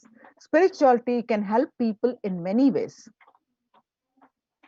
First and foremost, spirituality or religion can help people find meaning in their lives, which is instrumental in improving one's mental health. In addition to endowing meaning to your life, it has the potential to improve mental, physical, and emotional well being as well. It has been a source of relief and comfort from various challenging issues for thousands of years. Now, the revelations um, to the world by the Supreme Pontiff of Hinduism, Jagadguru Mahasannidhanam, His Divine Holiness Bhagwan Nithyananda Paramashivam on 22nd May 2021. Paramashiva is very clear. Focus on making your body alive. Live alive. Mind is obsessive compulsive reaction. It is nothing but a bunch of unconscious reactions. Do not try to sympathize with the mind. Make your body and life alive. That is the only priority for all of you. I am talking to everyone who has a little love and sympathy for me. For all of you, take this as a guru walk. Make your body continuously, consciously strong. Gym will build muscles. Make you look very nice in the outside, but only yoga and Ayurvedic lifestyle will make you your body conscious. Just see all over the world, all the gym bodies are just dropping dead. Only yoga will make your internal organs strong and your ability to manifest consciousness strong. Let me give you the solution from Paramashiva to protect yourself from this whole pralaya, not just from corona. The amount of depression, the mental sufferings, the way the whole world is suffering. The kind of poverty happening, people losing their job, income, having insecurity, comforts being lost, so much. Just make your life extremely strong. The Supreme Pontiff of Hinduism continued to say that 3 years back, I said, keep yourself alive for next 3 years. I have enough evidence that 3 years back, I trained the whole Kailasa. First, the devotees in their own homes, and second, the Kailasa inside the Sangha, physically, mentally, psychologically, or consciously for a quarantine life. For being active without getting mentally broken by being in one place. Doing intense yoga, making the body and internal organs strong. Taking bay leaf, neem juice, tulsi, haritaki, triphala churna.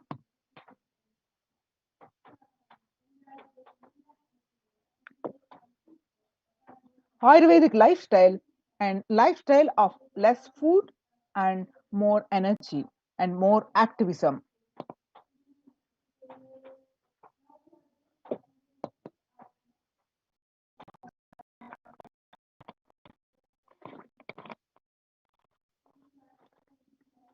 The Supreme Pontiff of Hinduism continued that I only told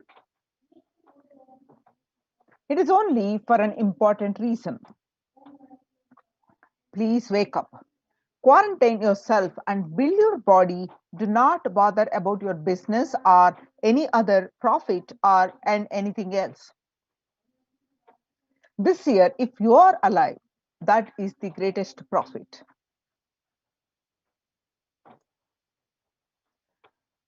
Now, the greatest news is few days back, the United Nations recognizes Kailasa's report on COVID-19 and multilateralism. You can see the screenshots of this report, which are posted in the Supreme Pontiff of Hinduism, Jagadguru Mahasannidhanam, His Divine Holiness Bhagavan Nithyananda Paramashivan's Facebook profile. You can Facebook page. You can see the report. Screenshots of this report are here. You can go ahead and click on this link and read the detailed report of this, which are published in the on the United Nations, which recognizes the Kailasa's efforts on the implementation in the Kailasa's de facto spiritual centers about the protection from corona, and successfully in a fair amount of success has been achieved in these centers, which now United Nations recognizes. The report published on their website www.ohr.org.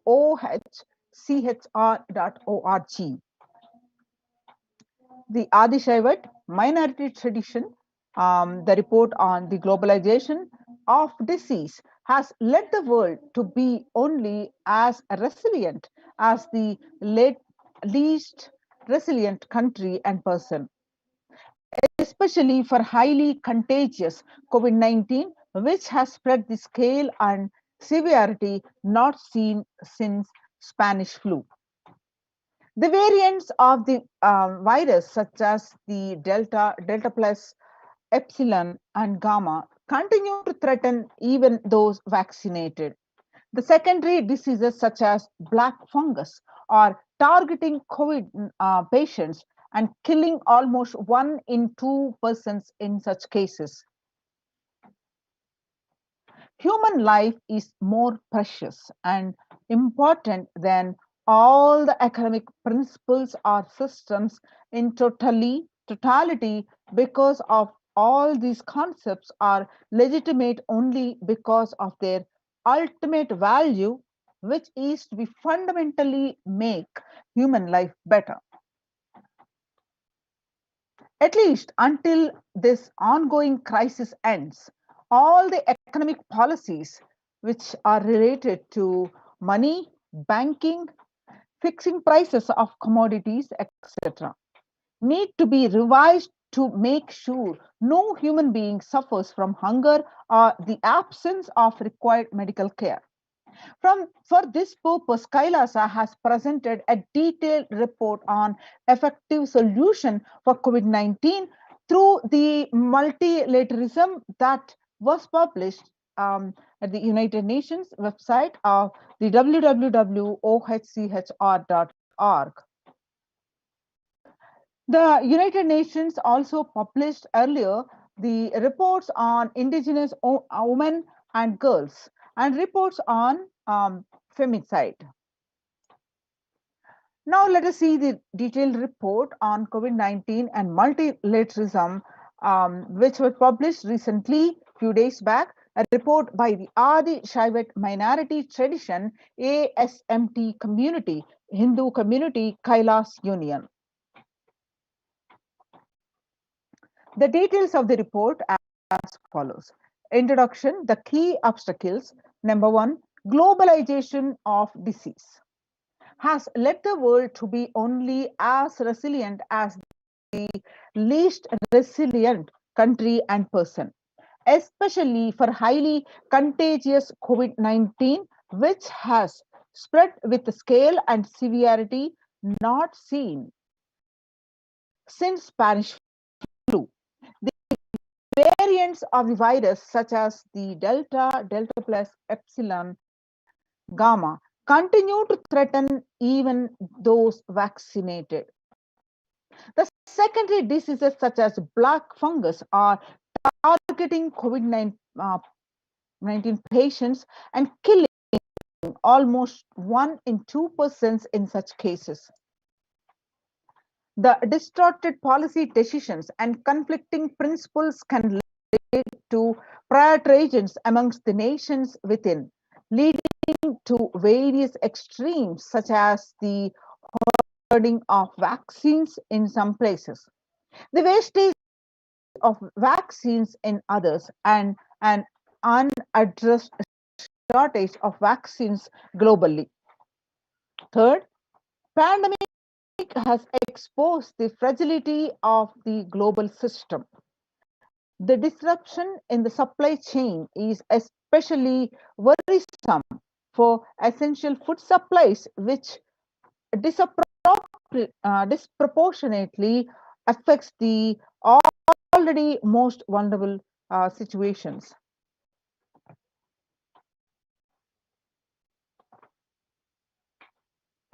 The lockdown have brought the global economy into crisis, bringing recessions and worsening unemployment rates. The frequent lockdown and the ongoing threats of famine, especially in countries where employment is predominantly informal, are exacerbating worries that starvation may cause more suffering than the virus itself. Far more from the SDG2, zero hunger. The number is now predicted to come close to 1 billion. The supporting documentation published on the website, you can see now.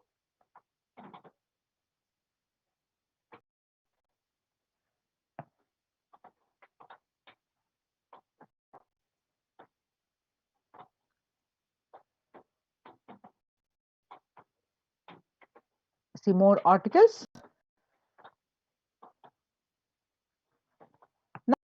Now, let us see the solutions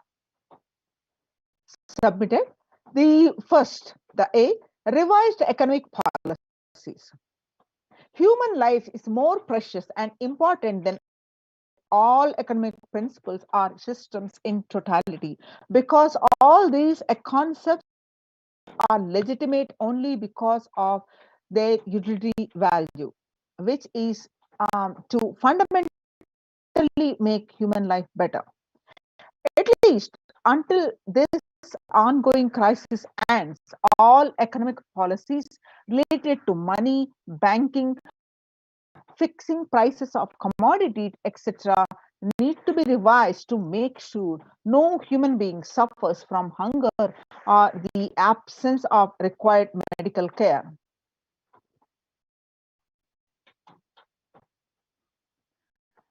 As per Hindu principles, the world, including the economy, evolves through the 5 phases.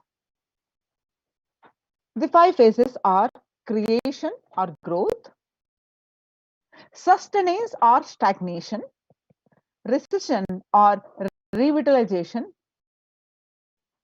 reinvention, that is 4th, and 5th, breakthrough. As per Hinduism, conventional economic growth is observed when best practices are applied diligently. However, during times of crisis led us to the 4th and 5th phases, wherein the need to reinvent and deliver a breakthrough becomes both a survival need and an opportunity to surpass any means and measures of conventional economic growth. According to the key nations, increased public expenditure during the Great Depression of 1929 improved the economy. However, the government never completely gave up trying to balance the budget, which resulted in it never spending enough to bring the economy out of recession until the Second World War. Similarly, the current crisis requires the governments to temporarily discard trying to balance economic interests that compromise quarantine safety and put human life at risk, and rather reinvent their economic strategies and multilateral coordination for benefiting during the subsequent breakthrough period after the end of the crisis. The Hindu multilateralism. There is an immense inequality in the capacities of governments, organizations, and people in two grounds. First, health response. Second, economic recovery. Surviving the highly contagious COVID-19, where the world is only as resilient as the latest resilient country and person, requires governments, organizations, and people to collectively address the crisis.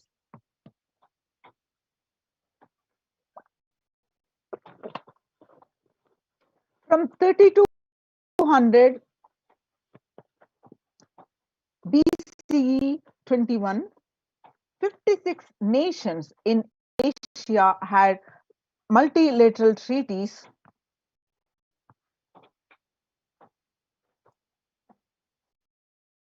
based on the Hindu principle Vasudhaiva Kutumbakam, that is, the entire world is my family. This is from Maha Upanishad, chapter 6, verse 71. You can see the supporting articles here.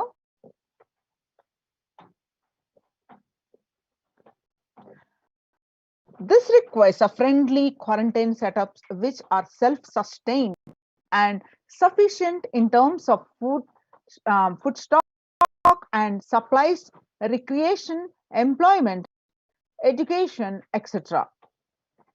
In India, state governments have attempted to provide free and paid solutions which face various challenges related to hygiene, exorbitant pricing. Some facilities have seen challenges related to requests for private accommodation. The experimental townships, such as the Auroville, have demonstrated a fair amount of success in creating a friendly, safe, and compliant quarantine facility. However, solutions institutions such as Araville are not open to the public. For 2 decades, the leader of the ASMT community, Hindu community, the Supreme Pontiff of Hinduism, Jagat Guru Mahasannidhanam, His Divine Holiness Bhagwan Nithyananda Paramashivam, had been creating townships like Araville across more than 100 cities in several countries. Most of these townships, such as the ASMT Monastery, India, Bangalore, have been open to offer multi-layer quarantine as a free public service with free food and accommodation, free internet to work from home. The ASMT community has seen a fair amount of success in these townships with zero reported cases of COVID infection in the past 2 years and has already saved many lives. Next, the Supreme Pontiff of Hinduism, Bhagwan Nithyananda Paramashivam, has urged citizens worldwide, especially from regions severely affected by the pandemic, to protect themselves as the topmost priority and avail these free quarantine facilities that the community has created, especially as home quarantine has failed for many and is known to be a primary reason for a large number of deaths in many scenarios.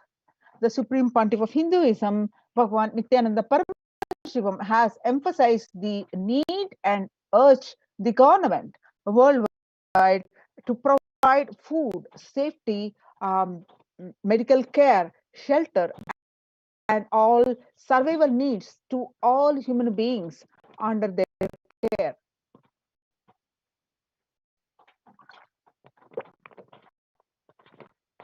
With absolute multi-layer quarantine until coronavirus is eliminated from planet Earth,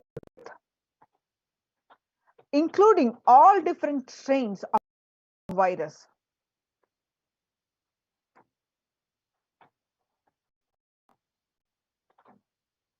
The translation of the Maha Upanishad, chapter 6, verses 71 to 73, only the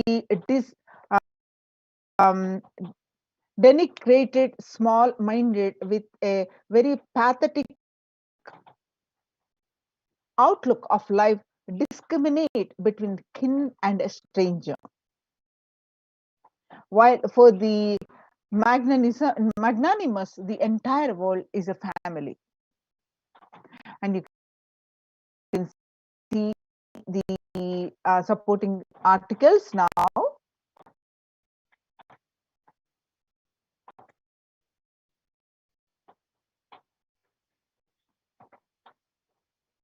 Which is a part of the report.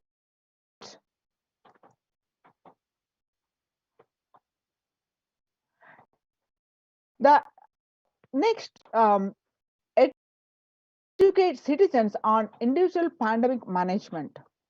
Unlike previous pandemics, the current era provides active, real-time visual information about fatalities.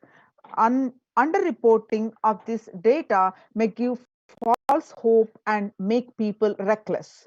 Exaggerations in reporting can also make people reckless, as they may feel eventual death due to a coronavirus is inevitable.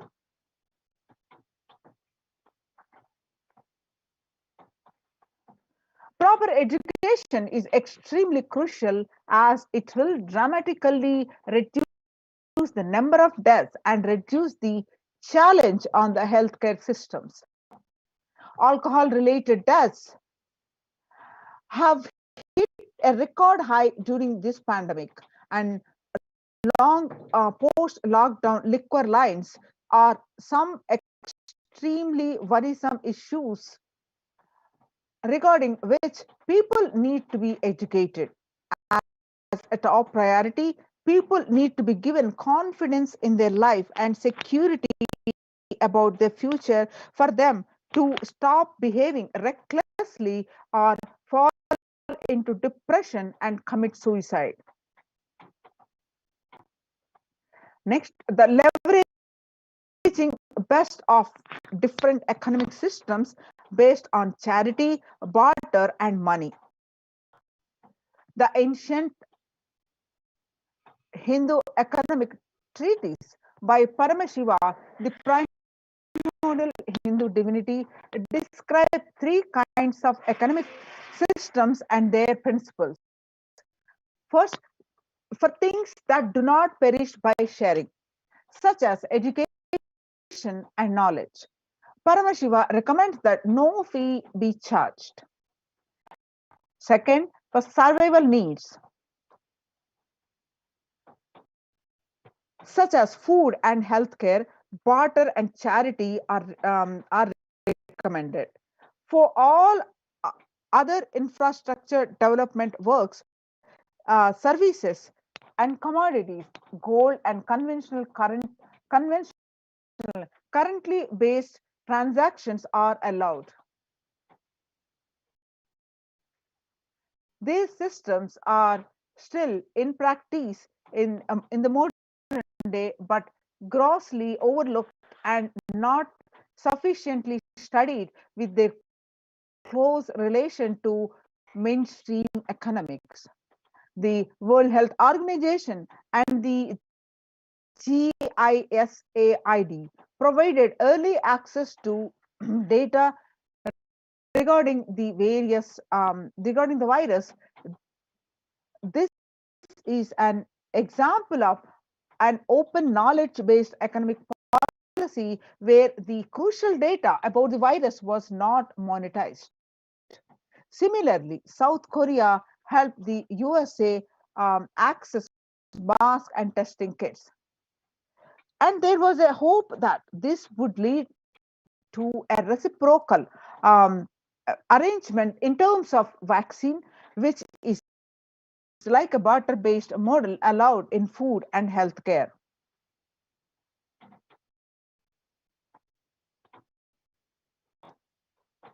Hindu policies for food security. A highly effective concept for ensuring food security in ancient Hindu nations was that the food grain banks. These were prevalent until 18th century. The elderly in villages would start food grain banks with the seed capital of grains collected by fundraising. If any person met with a crisis such as a crop failure, the food grain bank would lend him grains in exchange for an interest.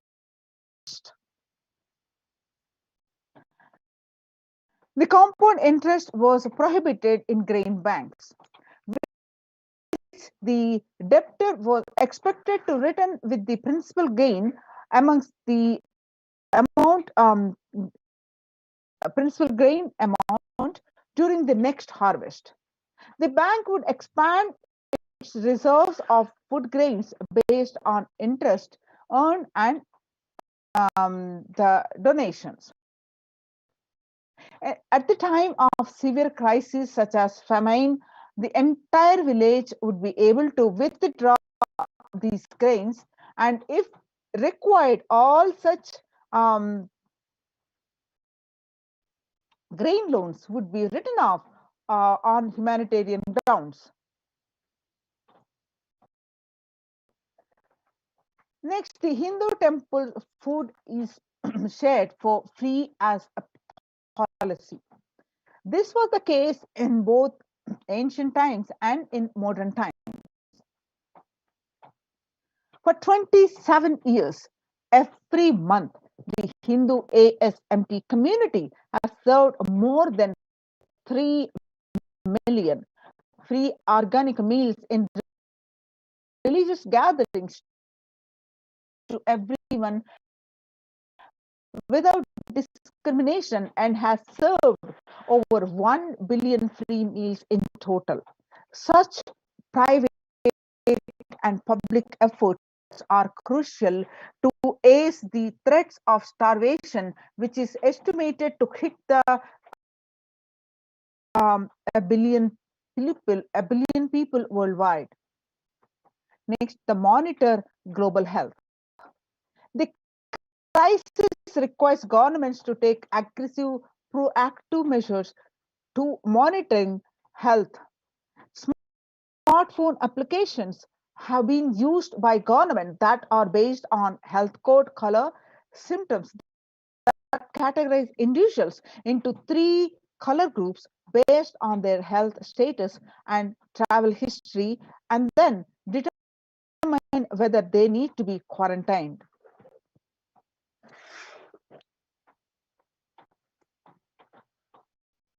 You can see the supporting documents which are part of the submission.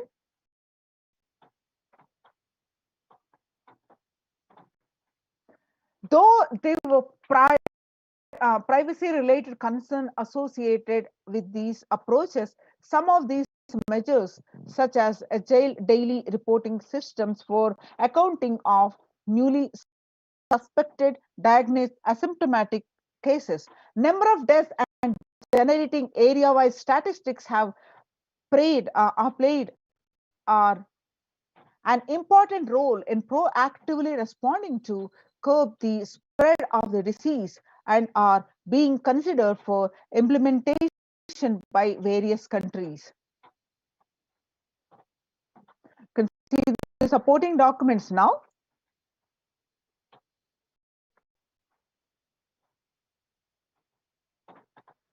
The traditional medicine. In Hinduism, nature and planet Earth are respected as a living divine mother, energies capable of providing us with all our survival needs, that is food, medicines, etc.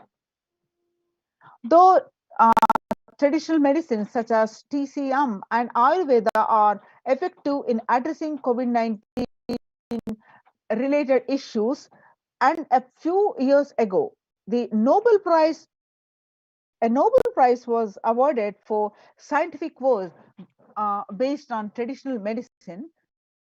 The mainstream Western medicine has chosen and characterized Ayurveda as pseudoscience and TCM as unscientific.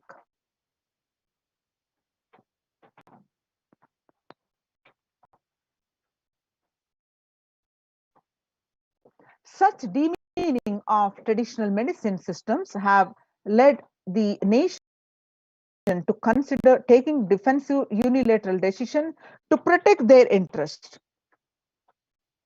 The outright rejection of traditional medicine is not wise, and such policies should be revisited, especially as these medicine systems are time tested and have kept people healthy for several generations.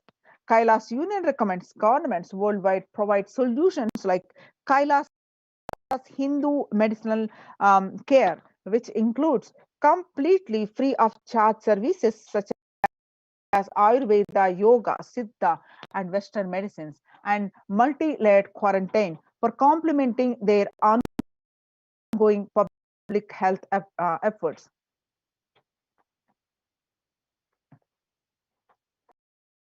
You can see the supporting documents.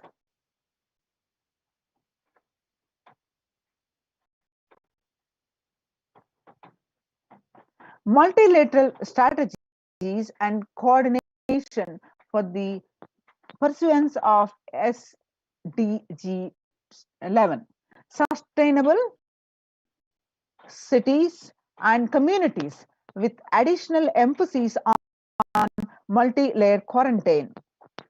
The emphasis on multi-layered quarantine protection without disrupting life and economy, such that the effects of lockdown are unnoticeable. the waiver of patients on extremely essential vaccines and common global funding of vaccines. Everyone should be provided access to traditional healthcare systems free from policies that are prejudicial and discriminatory towards these systems. The creation of food and grain bank systems and other traditional economic systems are described in this report would help the most vulnerable people of the world.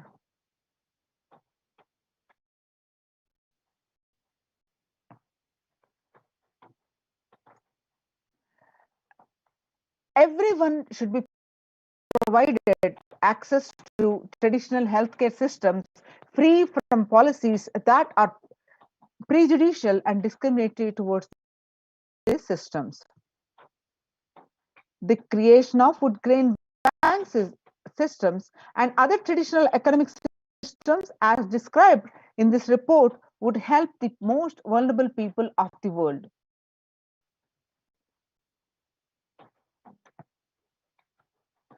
I can see some more reports as part of the program, which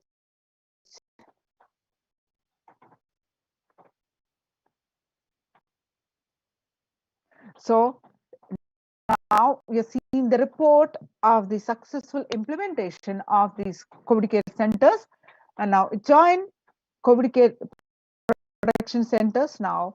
Register now through the link below, https://kailasa.org Kailasa Care.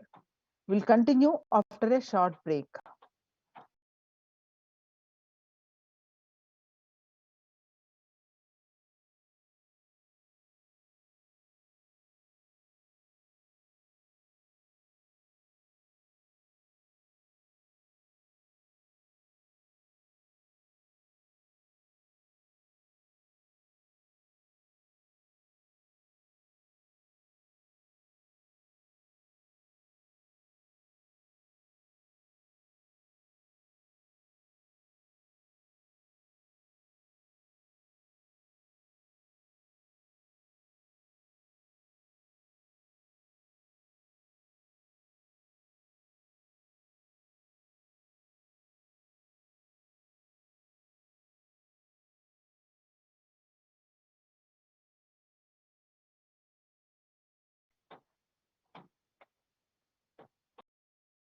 Now let us understand how the Supreme Pontiff of Hinduism reviving the temple sciences and Kailasa's de facto ecosystems.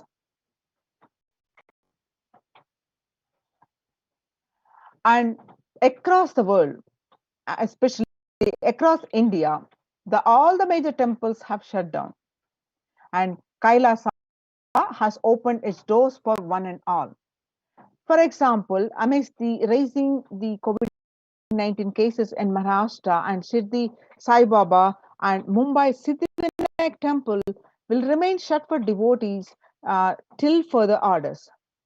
The Sai Baba temple will remain closed for devotees till further orders, said the Ravindra Thakore, the officiating chief executive officer, Sri Sai Baba Samsthan Trust. The Siddhi Temple administration took the decision after the Maharashtra government on the recently announced a weekend lockdown and night curfew in the state to control the spread of coronavirus. The famous Puri Jagannath temple is now closed for public, keeping in view the surge of the COVID-19 cases in Odisha and also in Puri. The authorities of the temple of Lord Jagannath in the pilgrim town on recently took a decision to close down this temple from May 5th to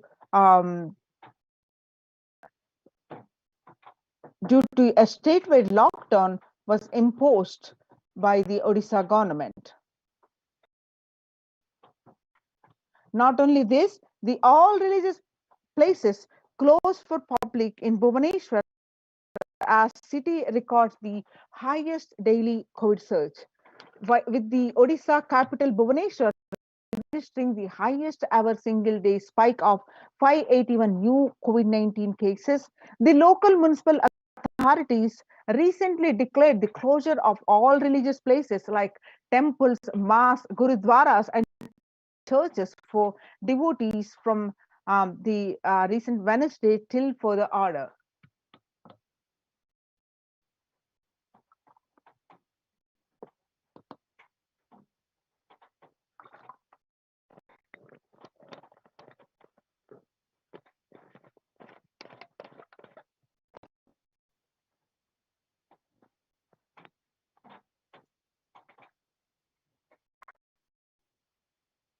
In Uttar Pradesh, the major Madura temples banned entry of devotees amidst the COVID-19 surge. Two major temples of the Sapta Devalaya, the cluster of 7 temples in Vrindavan, recently banned the entry of devotees in view of the rising COVID-19 cases. The Gujarat Somnath temple closed for darshan amidst the COVID-19 surge. The Gujarat Somnath temple closed for darshan after the Somnath Temple Trust has announced that the temple will remain shut for devotees from April 11 for an indefinite period. On the other hand, Tamil Nadu, South India, the Chola era temple murtis beheaded. Murtis of the Chola era temple have been vandalized in Pudukoti, Tamil Nadu. A devotee who went to the temple was shocked to find all the murtis in the temple in a beheaded state. He lodged a complaint with the local police later. The Kailasa temple in a village in Pudukottai is said to belong to the era of Kuruchunga Chola II, with Shiva as the presiding deity. The temple houses other deities such as Ganesha, Parvati, Murugan, and Krishna and Nandi. All of these murtis were discovered in a beheaded state a few days ago.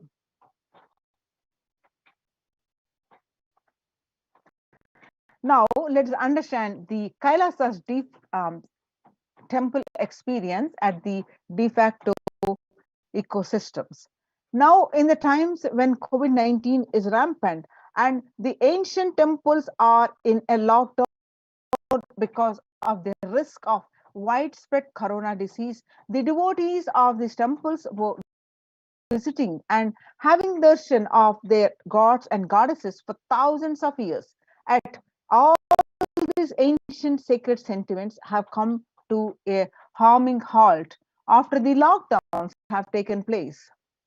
The religious fervor of the devotees is being lost due to the pandemic. The Supreme Pontiff of Hinduism is reviving the Kailasa ecosystem and bringing all the ancient traditions of the online platforms on Kailasa TV, YouTube, and Facebook. Now, let us understand why deity worship, the basics of the temple ecosystem. With the Supreme Pontiff of Hinduism, Jagadguru Mahasannidhanam, His Divine Holiness Bhagwan Nithyananda Paramashivan's blessings, Kailasa's Department of Enlightened Civilization presents. The why deity worship? The Supreme Pontiff of Hinduism continued that please understand, deities are not mere idols. They are embodiment of ideals.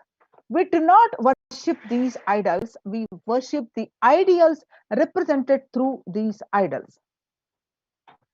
When the divine is present before him in a form that he can see, touch, and relate to, the transmutation becomes an easy and joyful process. Second, deities in a real kshetra are always carved in the form of ancient masters and enlightened beings. Even though no longer in the body, they can be invoked through the name or form they used while in the physical plane. When we pray to the deity or chant its name, the corresponding divine vibration is automatically awakened and becomes available on the energy plane to guide and bless us. The Supreme Pontiff of Hinduism continued that we mastered the science of bringing the divine to the deities and expressing the divine through the deities. The whole science has been mastered in the Vedic tradition. The revival of temples will be the revival of the world peace and world bliss. The revival of temple culture and the deity worship, where people are made to look in. That is where the revival of Sanatan Dharma, the Advaita Satya, is the truth of oneness is going to happen. The divine manifests in various forms, infinite auspicious qualities the divine has. In Sanskrit, we call the Ananta Kalyana Gunas. So when the divine hears the prayer of a devotee, or when the divine sees the world is at the risk of destruction, they manifest to save a devotee or a world or the world. So, for example, Shiva saved Markandeya from death. Markandeya is so happened that he was destined to die at the age of 16. Knowing this, his parents are devastated and they are in sorrow. So Markandeya decided to remove the sorrow of the parents, and he went and did the penance to please Paramashiva.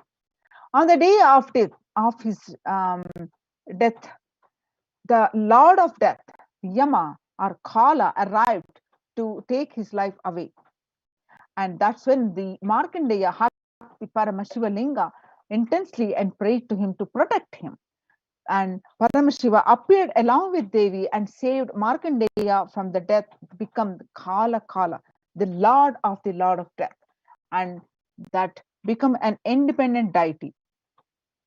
Not only as Kala, Paramashiva blessed Markandeya, saved from the death, and he blessed Markandeya to live eternally.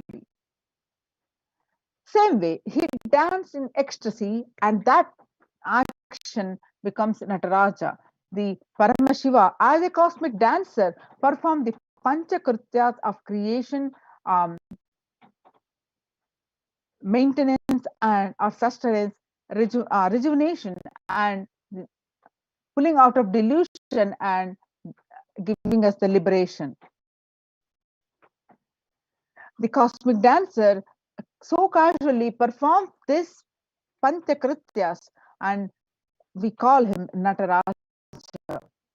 The Vishnu's very action of showing blessings to the world becomes Lakshmi.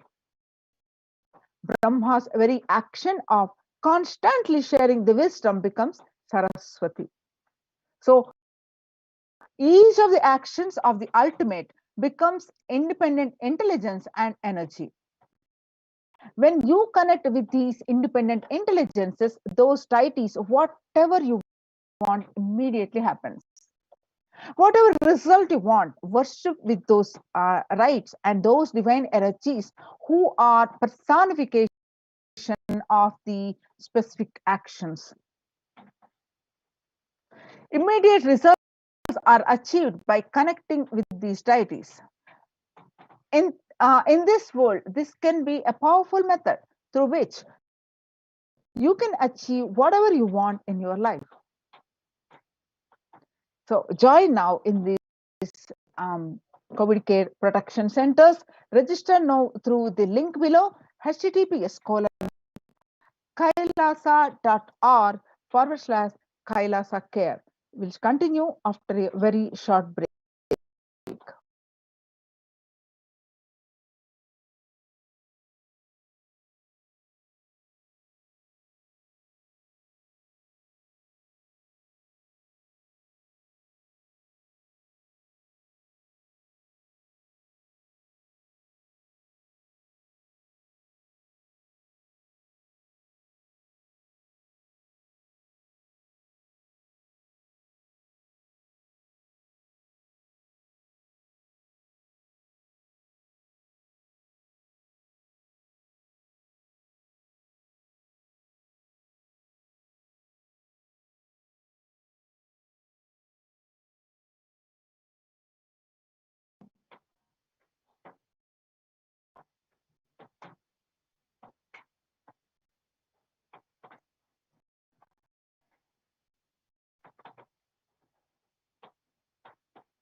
Now, let's understand on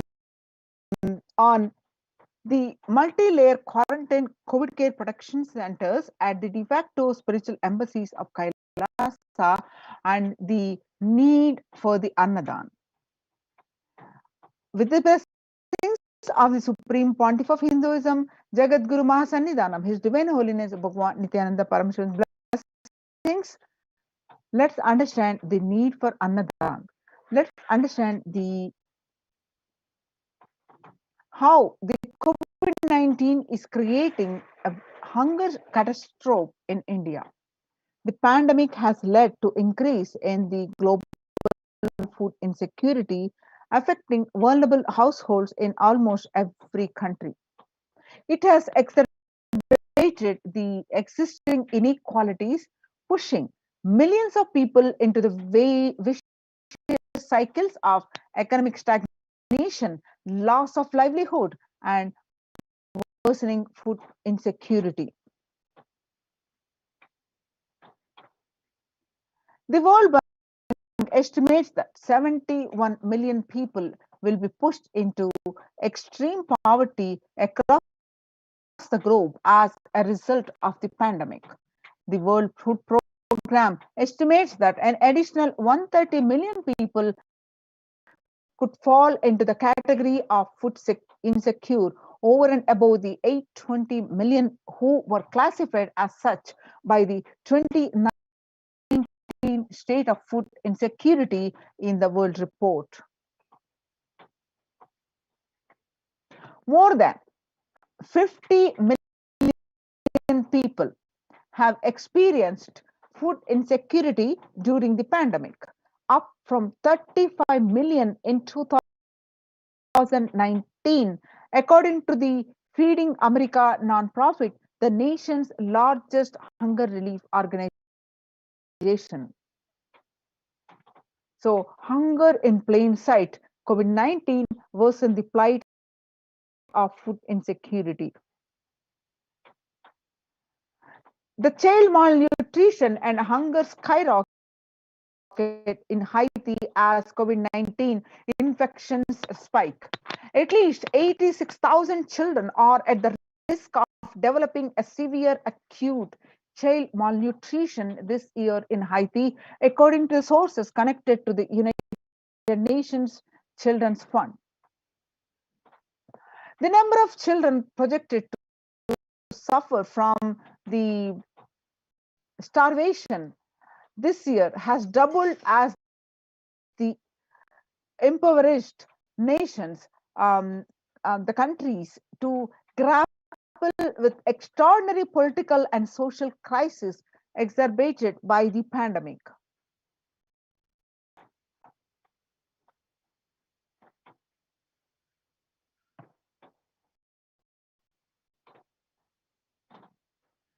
And refugees are paying the highest price in the COVID-19 pandemic.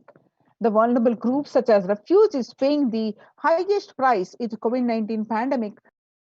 We are seeing the alarming trends that show many refugees around the world are unable to pay for food or rent and are struggling to access healthcare and education.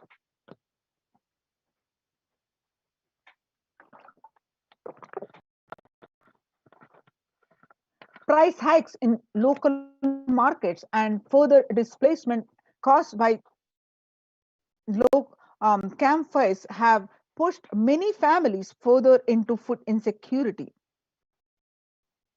During April and May, around 30,000 refugees in Cox's Bazar camps raised questions and concerns, with 63% seeking services, including urgent food relief and shelter. Just over one third, that equals to 37% requested health or medical care. Human risk spikes amidst conflicts, COVID-19, and funding gaps. The number of people teetering on the brink of famine has risen from 34 million projected at the end of the year to 41 million projected as of June. Without immediate emergency food assistance, they too face starvation, as the slightest shock will push them over the cliff into famine conditions.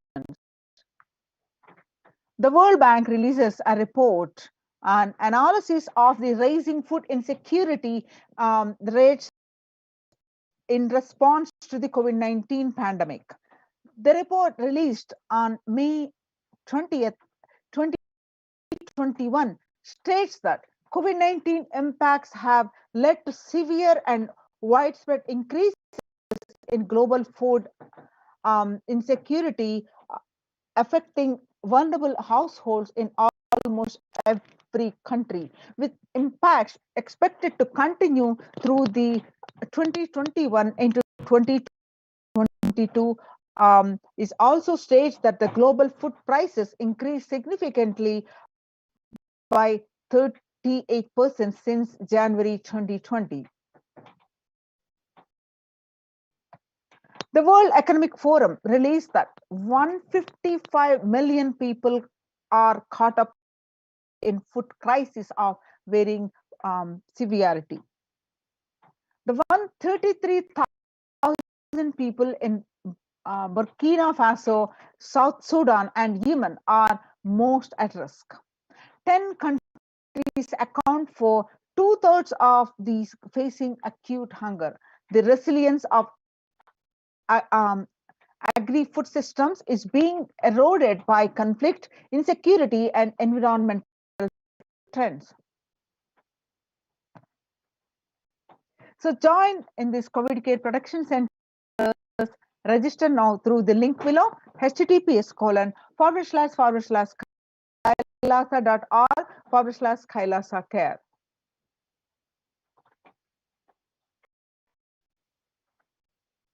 So now let us understand some the powerful cognitions that Supreme Pontiff of Hinduism revealed, that what you eat contributes to what you eat. What you become contributes to what you eat. What you eat contributes to what you think, and what you think contributes to what you cognize. What you cognize contributes to who you are, and what you eat directly affects what you are. That is why I'm saying that the statement that you become what you eat, what is in your plate matters, because that is going to become you. The violence-based food derived from killing animals and life negative, the chemical-based toxic food, both harm the system equally. Organic vegetarian food is not just for health. It gives you an inner space, the physical system, and physiological flow, and to develop highest psychology. To develop highest psychology, not only your physical system, even your physiological flow needs to cooperate.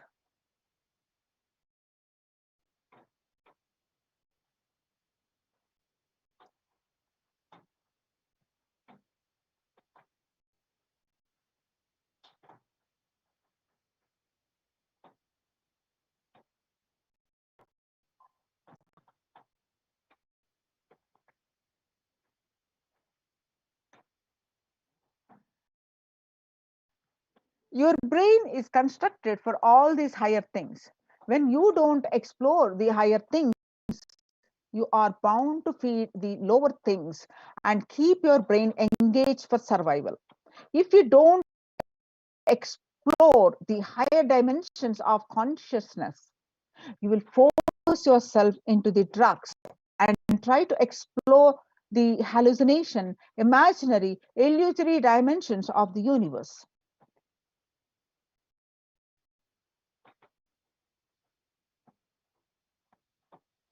Vegetarianism as a lifestyle. The human body is naturally designed for vegetarian food. The inner mechanisms like feeling, thinking, words, etc., everything is designed to function with vegetarian food. It is like having a generator which can handle only 220 volts current, or a UPS which can handle only 220 volt current, but it is given 20,000 volts current.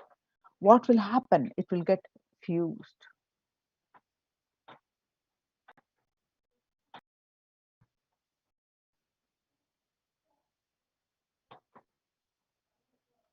The food without anxiety, um, fear, and depression, the biomemories, if they are consumed by a person, the energy with which they think, the energy with which they utter words, the energy with which they act, the energy with they feel, and everything will be aligned to the natural source of energy, and it will be aligned to the nature, which is the inner potential energy.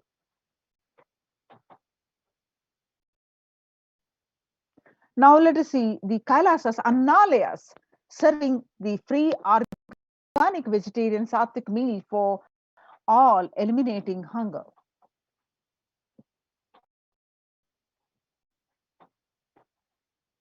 The developmental, economic, social, and medical impacts of malnutrition and famine have a critical impact on the individual, familial, and community, national, and ultimately on the global level. With the ongoing COVID-19 pandemic triggering an alarming spike in food insecurity, the United Nations have given warnings of families of biblical proportions. The United Nations have given warnings of the famines of biblical proportions. In 2020 alone, 690 million people were estimated to be pushed into food insecurity. The access and availability to organic food has become of utmost importance. Through Kailasa's Department of Agriculture, the Supreme Pontiff of Hinduism, Jagadguru Mahasannidhanam, His Divine Holiness Bhagwan Nithyananda Paramashivam, has committed to the distribution of free organic food to everyone, not just since the beginning of his public life, but from his very upbringing itself.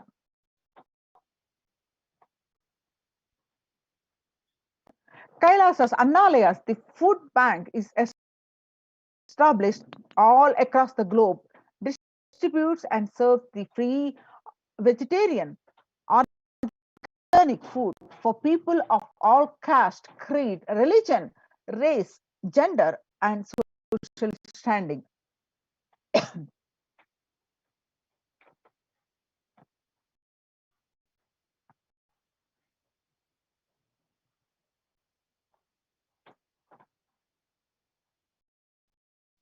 Under the global services, the Kailasa Department of State, under the symbol Red Om, providing relief work for natural man-made calamities, working to eliminate world hunger.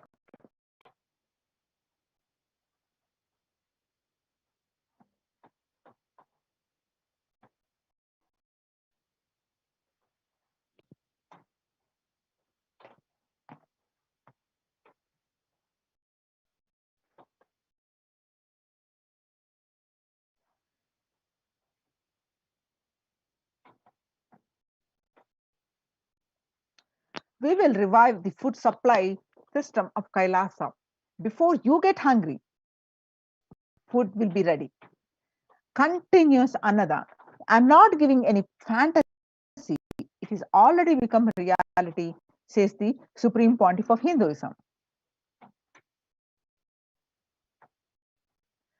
The pictures that you're seeing as the early days of Kailasa spiritual mission, where the Supreme Pontiff of Hinduism is offering Annadan, providing a free organic vegetarian meal on Kartikeya Deepam a famous festival in Tiruvannamalai, India.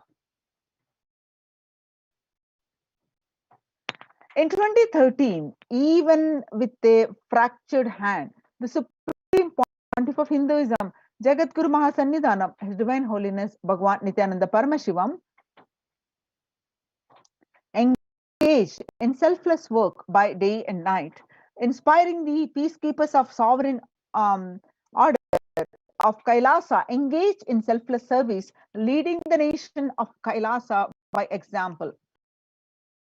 In 2011, the Supreme Pontiff of Hinduism had a multiple compound fracture with the bone protruding out of the skin.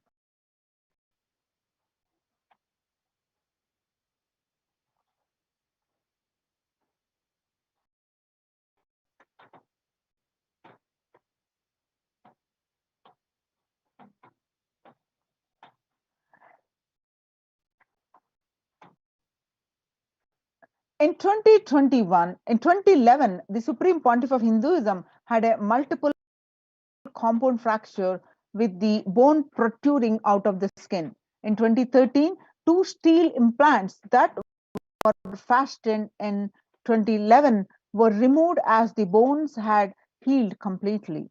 This picture is after that surgery.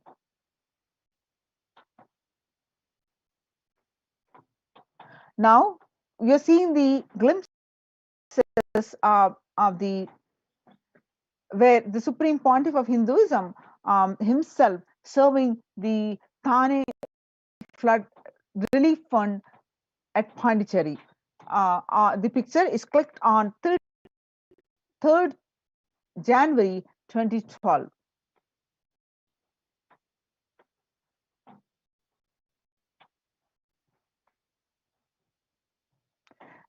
This picture that you're seeing are clicked on 3rd January 2012 at Pondicherry as Thane Flood Relief Fund.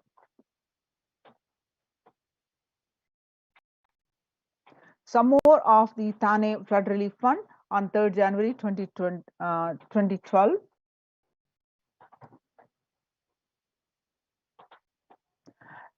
The picture that you're seeing is the inauguration of the Nithyananda Annalayas in Tiruvannamalai on 9th September 2011. The picture that you're seeing where the Supreme Pontiff of Hinduism himself serving the Arogya Health Workshop, Tamil Nadu, where you find the Supreme Pontiff of Hinduism himself is serving thousands of devotees who came to Bidadi to attend the a program.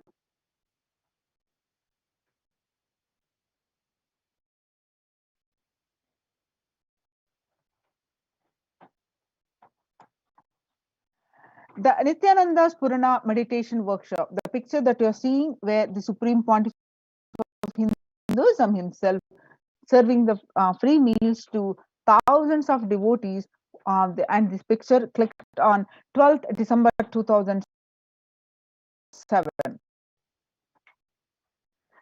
Nithyananda's Purana meditation workshop at Tiruvannamalai, where you see the pictures are where the Supreme Pontiff of Hinduism himself serving the food. This picture is clicked on 20th September 2012.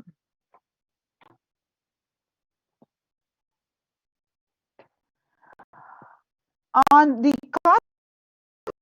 Kartikeya Deepam celebrations at Tiruvannamalai, where the lakhs of people were served the free food. The pictures that you're seeing are from that festival and clicked on 27 November 2012.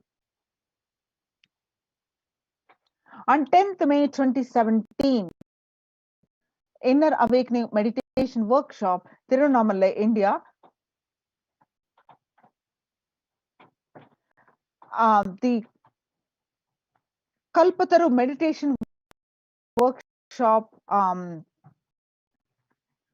food preparation, the service of the free food to one and all who attended this free meditation workshop.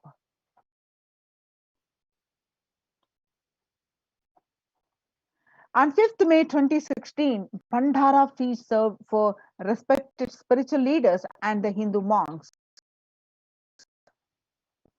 On 28th April 2016, the picture that you're seeing, the Kalpataru meditation workshop, where the thousands of people who attended the program are served free meals. This picture that you're seeing are from 11th March 2017, the Arunachala Sarvajna Peetham, Tirunamalai, India. The picture that you're seeing are from 18th August 2019, Tiruchungodu Sarvajna Peetham, India. The picture that you're seeing are the Western Hemisphere, where Annadan distributed during the Guru Purnima, the traditional celebration of Guru, the 6th July 2019.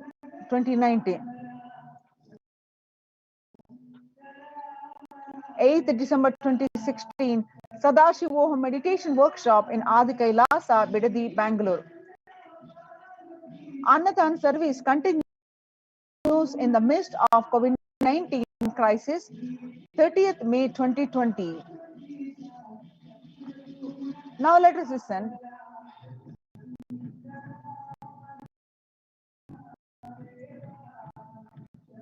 What I found in researching the Bengal famine was that Churchill did several things that greatly aggravated the death toll. India was being used extensively for the war effort. Indian resources, Indian soldiers, and Churchill repeatedly refused to acknowledge the fact that the extent to which India was used could lead to famine. Viceroy to India, Archibald Wavell, called the Bengal famine one of the greatest disasters to have befallen people under British rule, and said the reputational damage was incalculable. During one government discussion about famine relief, Secretary of State for India Leopold Amery recorded Mr. Churchill saying that any aid sent would be insufficient because Indians bred like rabbits.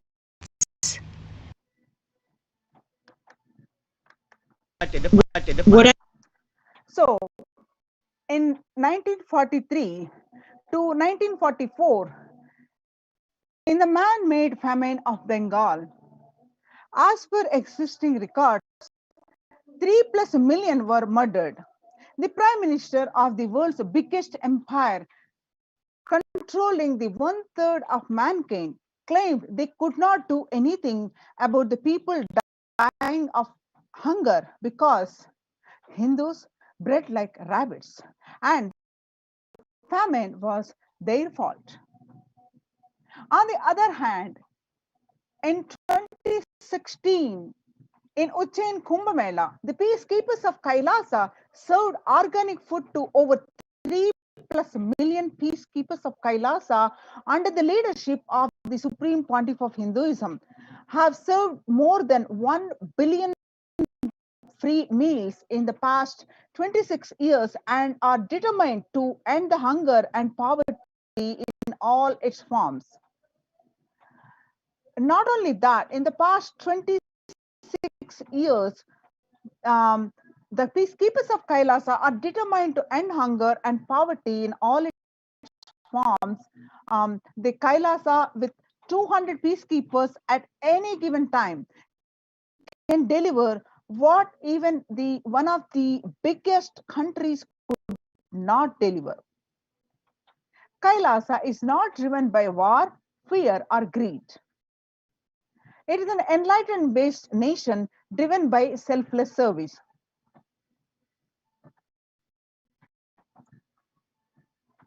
In the Veda Agamas, the source of Hindu scriptures declares Annam Bahukurvita, which means let us produce food in large quantities.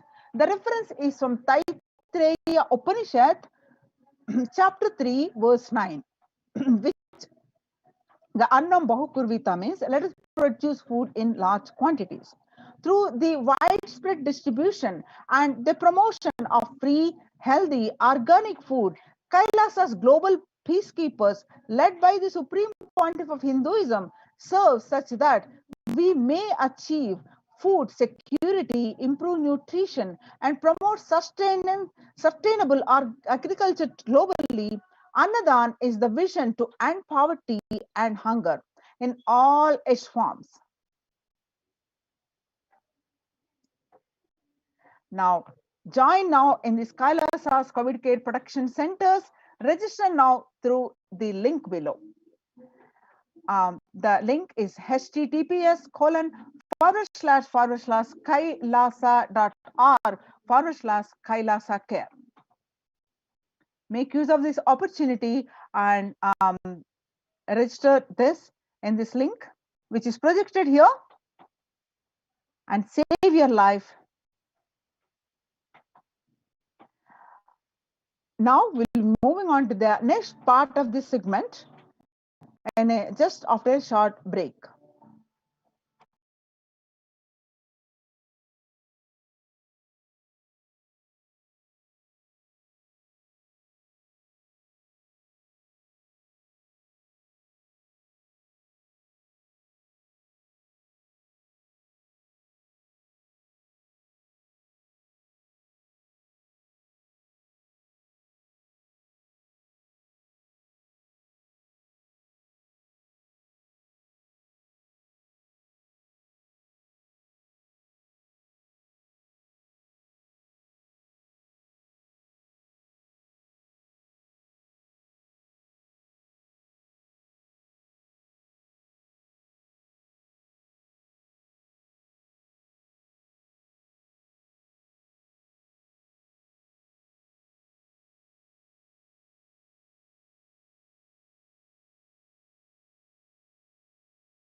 What I mean by the word Kailasa, listen intensely. Enlightenment ecosystem, literally enlightenment itself, in your own home, wherever you are. If you cannot come to Kailasa, it's okay. Kailasa can come to you.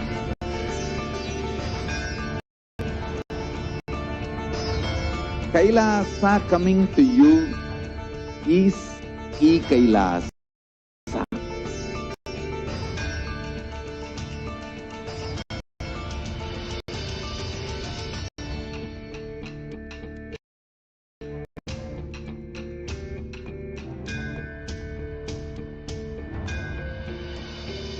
I will revive Hinduism. I am a Hindu revivalist, not by any revolution, but by evolution.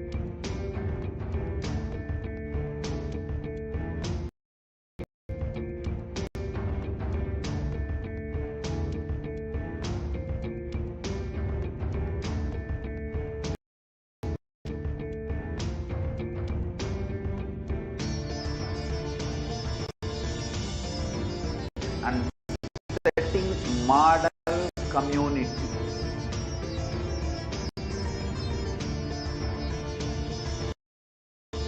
Kailasa,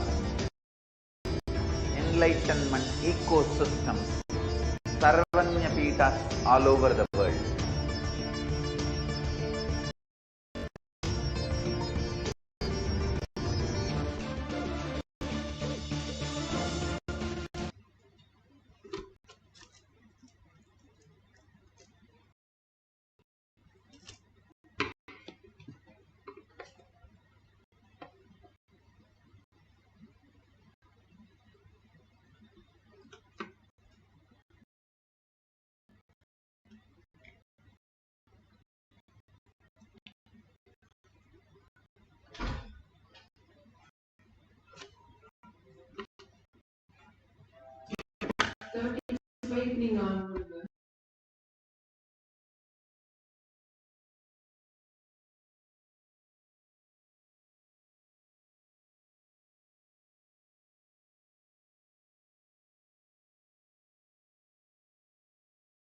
Jnanapati Manual, under the guidance of Supreme Pontiff of Hinduism, Jagadguru Mahasannidhanam, His Divine Holiness, Bhagwan Nithyananda Paramashivam. Let's start with the Sadguru Vandanam.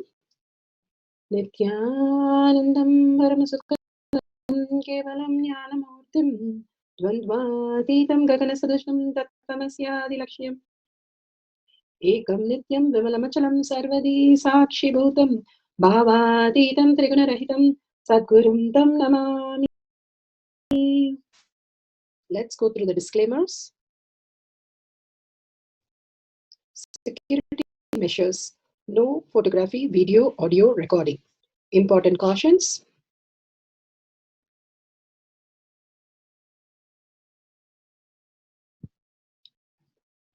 Please be aware of the important cautions.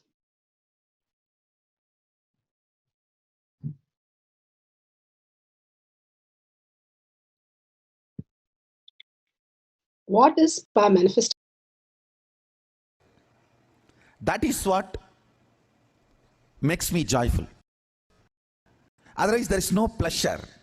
Same way when these kids jump, dance, I do not enjoy their steps or the physical movements or their dimensions, the bliss they carry, the attitude they carry, the cognition they carry. Swamiji is seeing.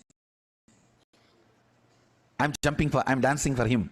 That cognition is what I enjoy. Understand that depth. There's a big difference.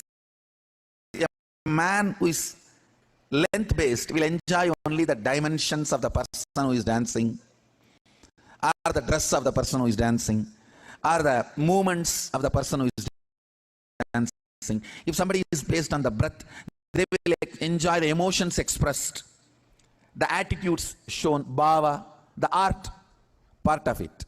A length-based person will enjoy the sexual part of it, the physical dimension.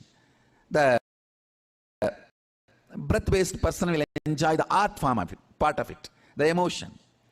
The depth-based person enjoys the cognition with which they dance.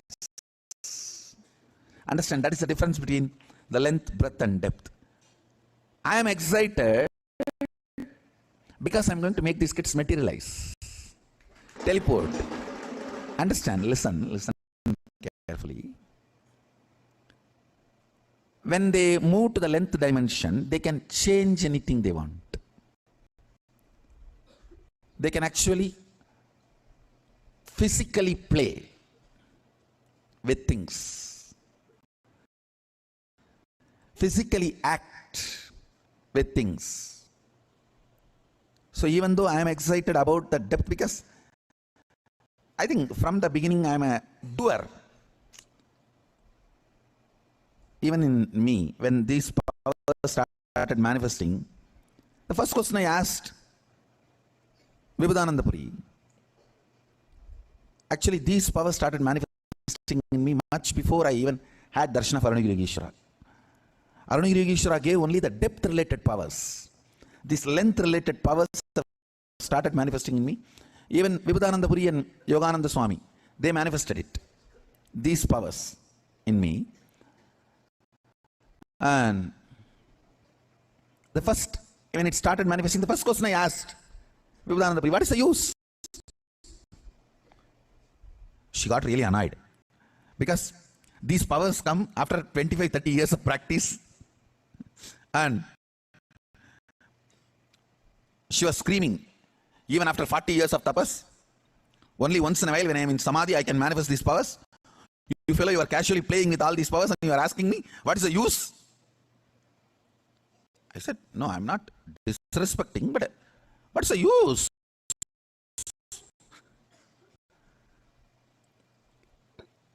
Then she said, whenever she feels that I am very difficult to handle and she can't handle me, she'll send me to somebody.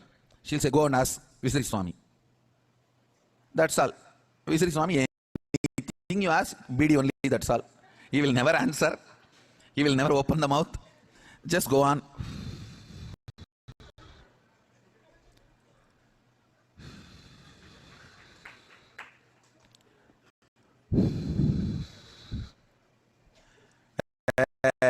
Get the next one. And he'll pick up the next BD. And it's very difficult to get an answer from him. And it means I know that that question cannot be answered at that moment, or I cannot be handled at that moment. That's all is the answer. I'll just keep quiet. So when I asked this question also, I did not get any answer. They just know I cannot be handled at that moment. And she said, go and ask Visari Swami. Sometimes with Visari Swami it is too funny. Yogi Rabsanath Kumar, he will do all that, and I will ask question and he will be smoking. After 3-4 hours I will again ask question. He will be smoking the BD. After 2-3 hours again I will ask the question. Hey, pour the tea in the coconut. That he will have a coconut shell in which he used to drink. Pour the tea in that. That is the answer. That is the answer I will get. Nothing more. Nothing can move. Nothing will happen. He will just say, hey, pour the tea. Tea utrada. In very colloquial Tamil. He doesn't speak fluent Tamil, so he will tell in very colloquial Tamil. Tea utrada. Otherwise, somebody else, some other devotees come. He will complain to them. Ayyo, ivana vechittu maaradikka mudilla. Ivana kootu poda pogumbodhu. Means he will say in Tamil that I can't handle this fellow. When you are going, take this fellow and go. And he will tell. Only Arunagiri Ishvara can solve. Only he was able to handle me. He was able to handle all the questions. Are immediately experientially able to give answers. I remember once very clearly. Visari Swami was sitting and fanning. He used to have a fan, hand fan, made of palm leaf. And I don't know how many of you were close enough to him. I've been very close enough to him. And he will be sitting and fanning. Once like this, some question I was asking. Finally, he got so fed up.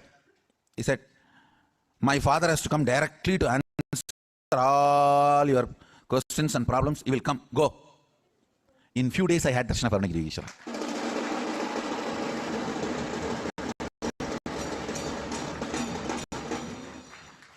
He said it in such a way, only my father can handle you. We all can't handle you. Only my father has to come to handle you, fellow. Only he can solve and answer all your questions.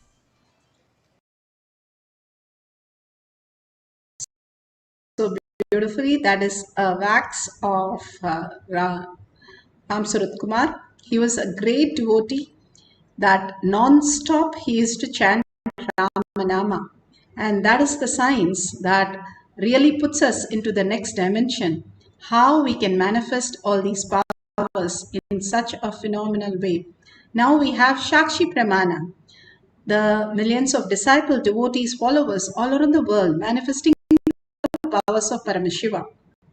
Finally, in the courtyard, how they experienced, they are sharing that science now.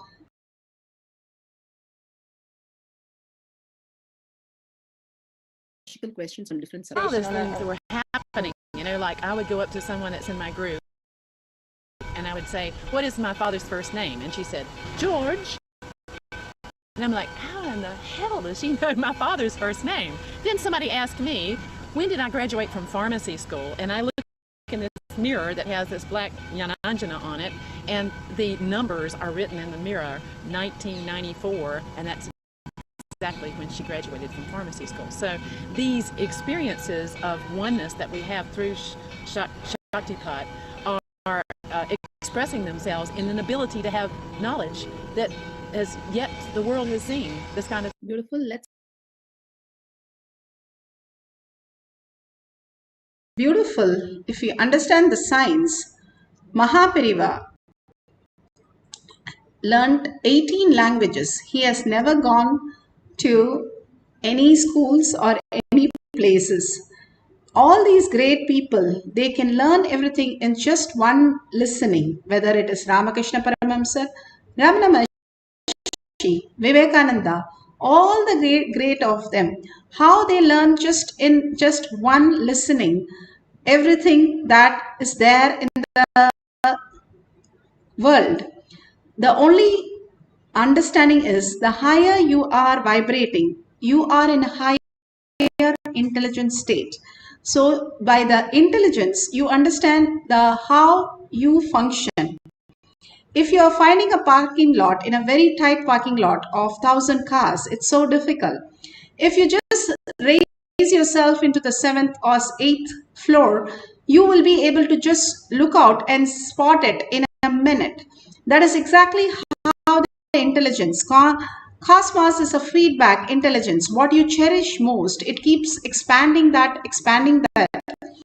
And if you cherish conscious sovereignty, the frequency, the very way you exist, and you will start vibrating in the same frequency as the universal frequency, and you will start experiencing the higher intelligence, and you will start manifesting all the higher reality. Nothing is lost. It's only you can command over your reality, or you are stuck in your reality. That is the delusion when you're stuck, and when you command, you are manifesting the science of our manifestation. This very science is given to us as ultimate truth, and in simple way that we can just sit down and have a cup of coffee, entangle with Bhagwan, and experience this science. We studied 25 years to become a doctor, or even 40 years to become a PhD scientist. But here in 40 seconds, 40 minutes, we are given the possibility to experience the superconscious breakthrough, who we are, the higher reality. By every method, we have to do a lot of tapas. Here is just a glimpse into our own self.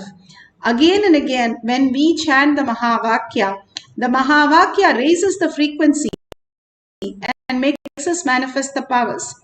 If you have the Jnananjan, you can apply in your third eye and your temple. You can write some logical questions, the mathematical sums, or you can write some derivation that you don't know, or anything. Ramanuja, where he just downloaded all the great mathematics, he said very clear, I don't know mathematics. For me, mathematics is Devi. And whatever she says, I just tell you, I have no idea. That is the amount of humbleness that he had and surrender that he had. And he was the most intelligent. Even nobody on planet Earth still have cracked his formulas and his teachings. That level, he just said, for me, everything, every formula is Devi herself. How that could be true, each one of us can experience. Not only the avatars, all of them. Krishna studied in a Gurukul only for a few months, 6 months or so. And Buddha studied for a month or so. Prahlada studied just a week or so. All of them were the greatest happening, who just downloaded the whole science. And the Veda Vyasa was given in a glimpse, all the Vedas and all the Upanishads in a glimpse by Brahma himself. All these scriptures again and again tell us how we can learn just in a jiffy the whole science when we are conscious sovereignty. If we decide very firmly that I want to live conscious sovereignty as our reality, that's all matters, then it starts unfolding in us as higher science and higher reality, removing all the delusion and making us understand who we are, the very nature, how we exist. Now you write all the questions and leave it, and just let's get into the deep oneness space. Whatever Paramashiva wants to give us an answer, let him download and manifest as reality. Be very clear that you are Paramashiva, and that is the only thing that we need to hold. Vibrate yourself in a higher frequency and entangling with the quantum space, that universal frequency that Bhagavan is, quantum space. When you start chanting the Mahavakya, intensely holding Paramashiva in your inner space and unclutched from everything in the outer world, anything in the outer world is not real as we perceive. The existential reality is much more different. The way we perceive is only our own perception, how we exist, and we paint the picture just like that. How we exist is quantum, then we will paint everybody in a higher quantum, Paramashiva space. So let's sit and complete completion with everything in the outer world. The essence of complete completion is making it redundant, not hiding under the carpet, making it redundant. It doesn't even exist. All the incompletion are yours, but they do not belong who you are. That is what Bhagavan says. It is all ours. The cloud is part of this whole sky, but it does not tamper the sky. That is how we are pure. We are consciousness.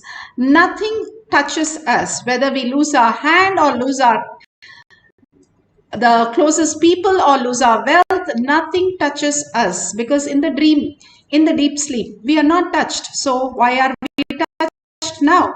It is the choice that we gave. Just make it redundant and irrelevant. The problems are there, but it is not ours. It is not who I am. It might be ours, but it is not who I am. The moon has all the wedges. Because of the light from the sun, it shows those wedges, but it is not the very moon's fault. The moon is so beautiful with the light, reflecting the light. And because it is reflecting, it is showing all these incompletions in it. But the moon, very moon is the greatest happening. Same way, all that is the happening as conscious serenity as our reality. Now let's sit straight with the head, neck and spine in a straight line, entangle with Bhagavan, and continuously chant the Mahavakya to raise our frequency to match it up to the universal frequency, dissolving ourselves, falling at Bhagavan's lotus feet, and completely, whatever you're stuck, surrender it. More and more you surrender at Bhagavan's lotus feet, more and more you understand the greater reality who you are. So let's start the chanting of Mahavakya. Do it intensely with a deep yearning and sit as Paramashiva, Parashakti with your 25 heads, not powerless, 25 heads, 75 eyes and 50 hands. You have to be 50 times more aware of what you are right now. Every moment only unclutching and holding Paramashiva as your verbalization and visualization. Let's experience the oneness, raise our frequency and manifest Paramashiva as our reality.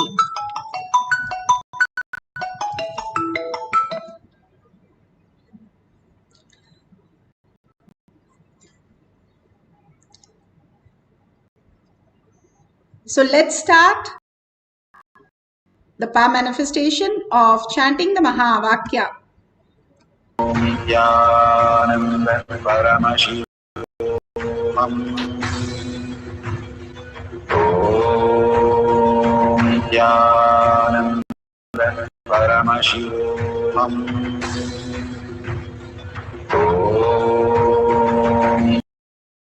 Nithyananda Paramashivam.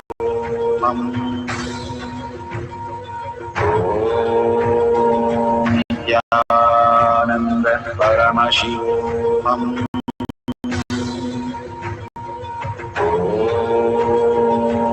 Nithyananda Paramashivoham. Om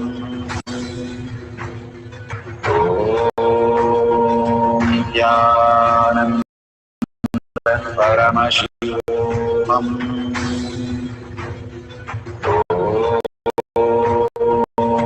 Nithyananda Paramashivoham. Paramashivoham.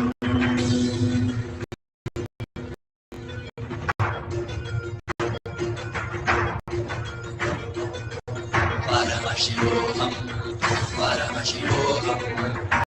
Let Paramashiva's third eye manifest in all our third eyes. Let the Amrita pour, let the Varni open up. manifest in all of us.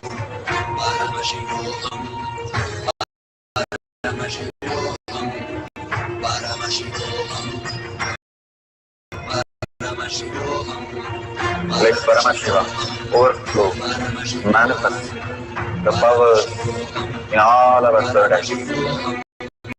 Om Nithyananda Paramashivoham. Om Nithyananda Paramashivoham.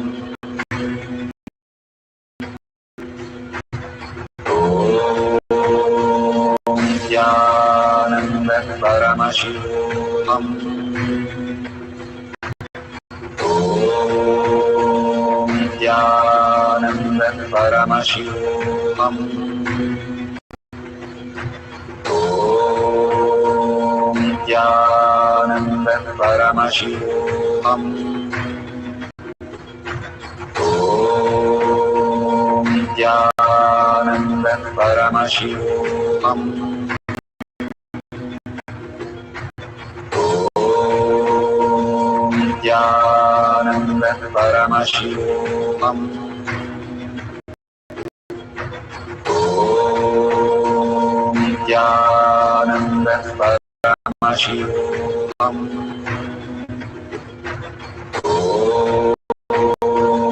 Nithyananda Paramashivoham.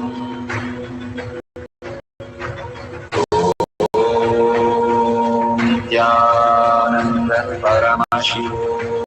Om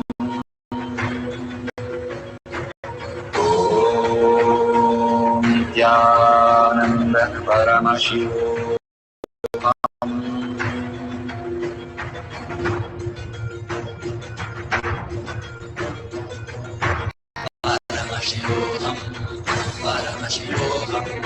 Let Paramashiva's third eye manifest in all our third eyes.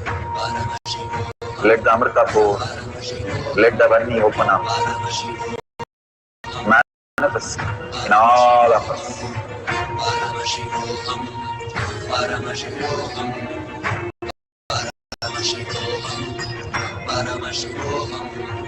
Let Paramashiva overflow, manifest the powers in all our third eyes. Om Nithyananda Paramashivoham.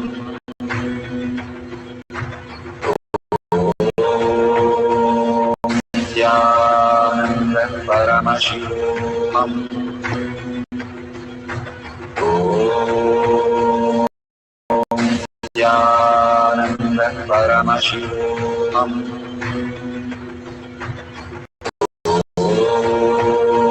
Nithyananda Paramashivoham. Om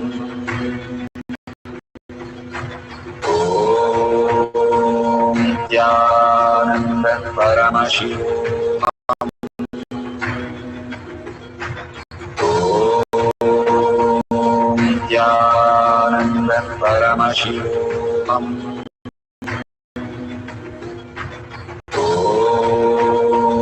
Nithyananda Paramashivoham. Om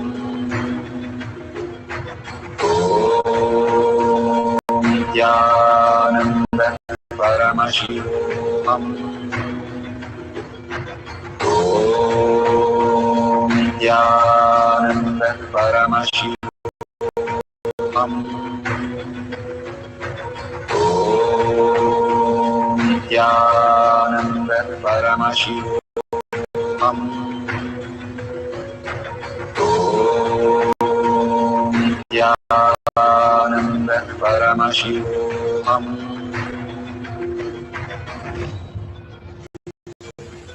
Om Nithyananda Paramashivoham.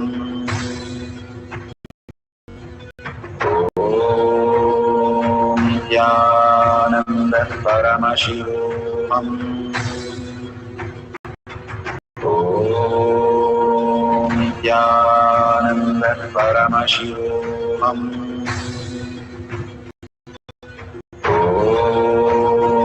Nithyananda Paramashivoham. Nithyananda Paramashivoham.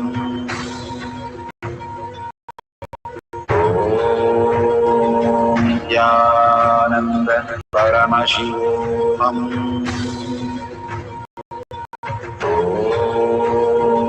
Nithyananda Paramashivoham.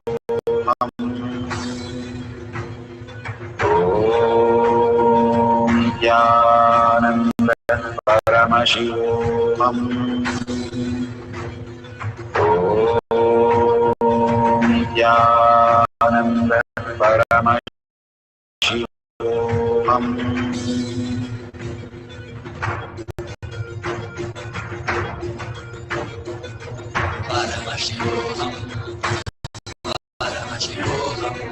Let Paramashiva's third eye manifest in all our third eyes. Let the Amrita pour. Let the Varni open up.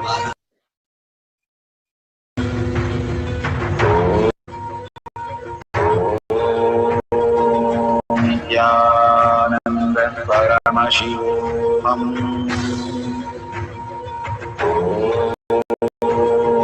Nithyananda Paramashivoham.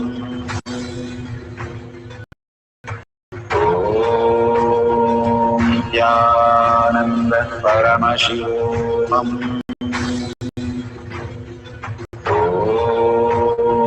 Nithyananda Paramashivoham.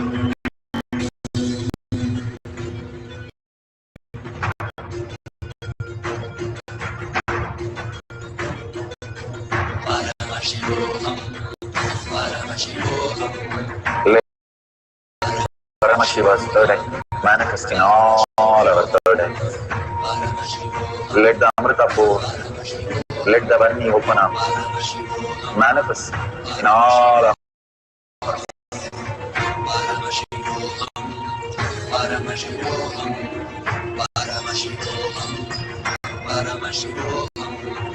let Paramashiva overflow. Manifest the powers in all our third eyes. Om Nithyananda Paramashivoham. Om Nithyananda Paramashivoham. Om Nithyananda Paramashivoham. Om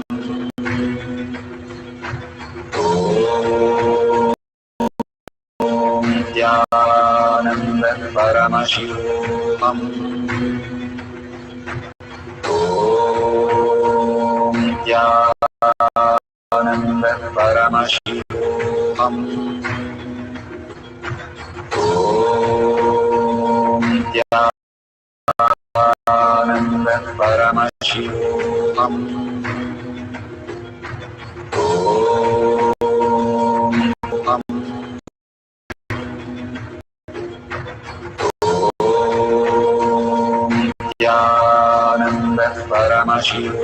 Om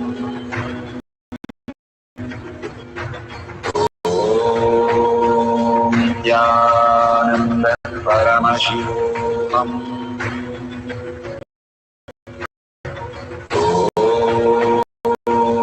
Nithyananda Paramashivoham. Om Nithyananda Paramashivoham.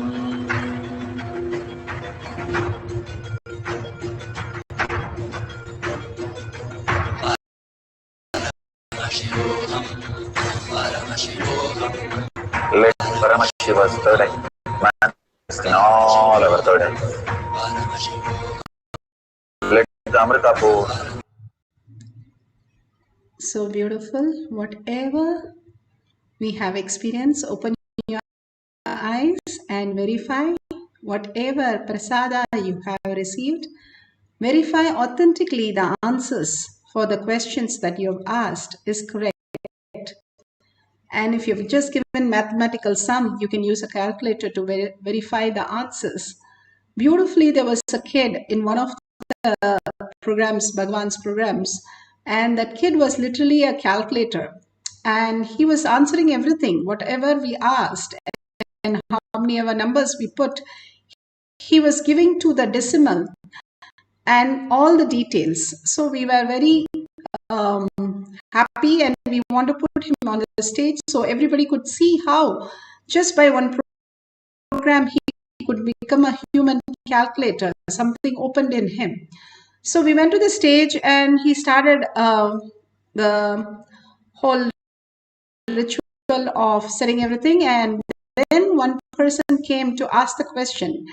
And he said, I'm a principal, I would like to ask this question. The minute he said he's a principal, the boy lost all his confidence and he said, I will not answer him. And we were so confused as to why he will not answer. And then he said, I will only put my question, then answer only those questions. And then he wrote his questions and answered it correctly. But he was caught up in the root pattern of self-doubt, self-denial, self-hatred, even though he was so good. For past 20 days, he has done it so well. But the minute the principal word he heard, he just lost everything into the delusion. That is exactly how we are. Just one word, we lose all the confidence and who we are and get deluded again and again. And Bhagavan beautifully says that only can happen to again and again when you're seeking continuously as Paramashiva. You can avoid these things and detox your body completely. The parasites which are reacting and puts you into the again and again in delusion can be removed just by one herb that he can give you, and it will be removed. The greatest science, all the science is available for us. Ramakrishna Paramahamsa, just by one touch, he made Vivekananda experience the higher reality. Even for 3 days, he was having no difference between the food, the action, and what he was understanding. Everything was just vibrating in one frequency. That's all he experienced. And then after 3 days, he understood what is the science of the higher reality. Bhagavan gives us conscious sovereignty as our reality when he prepares us through all this power manifestation. And how we learn to walk and talk, everything takes years. All this fluttering to settle down, it takes few months. And then we start understanding the higher science, how we can manifest consciously our reality. So now we'll have one more cycle and we'll do you can write any more questions from the internet, or you can have a partner and they can give you the questions. This is length dimension. You can simply change anything of any dimension in the length just by understanding this great science.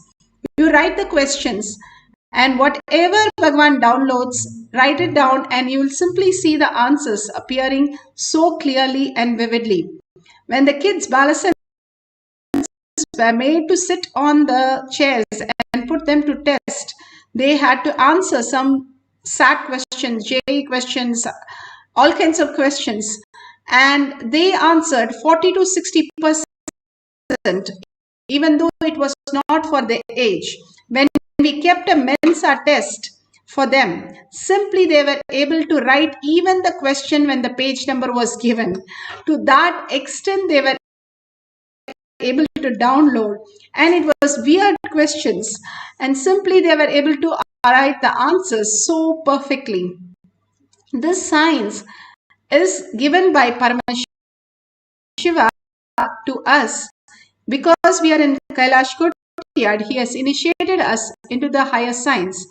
Let's experience that By connecting to Paramashiva again and again, we have learned how to learn logically through senses. Let's learn how quantumly we can learn the greater science.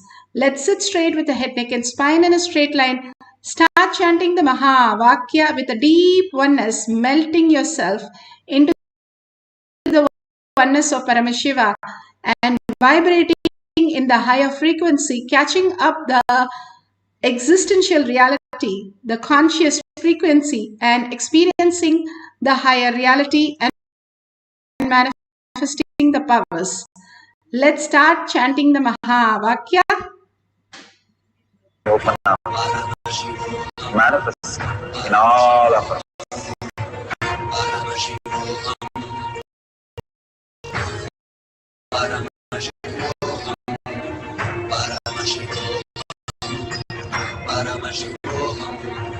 Let Paramashiva overflow, manifest the powers in all our third eye.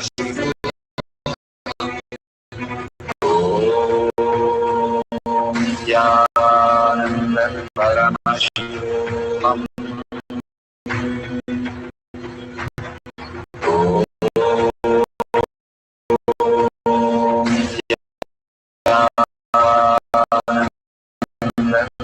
Paramashivoham. Paramashivoham.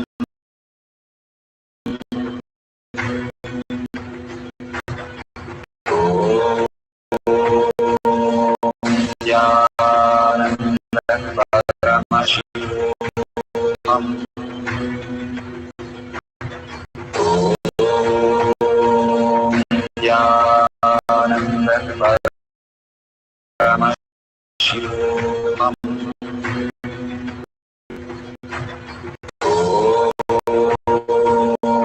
Nithyananda Paramashivoham.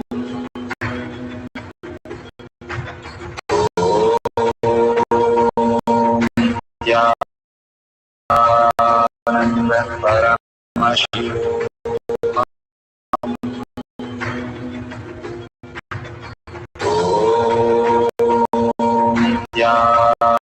Nithyananda Paramashivoham.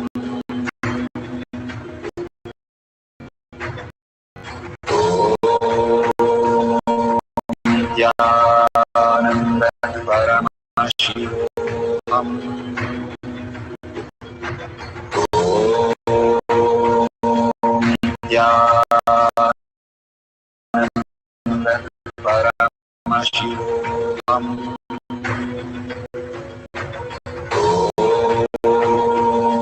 Nithyananda Paramashivoham.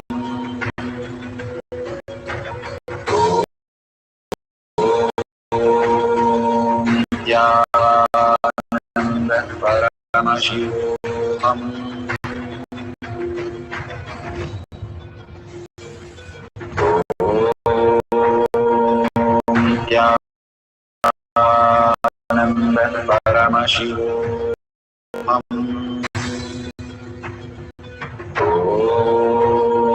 Nithyananda Paramashivoham.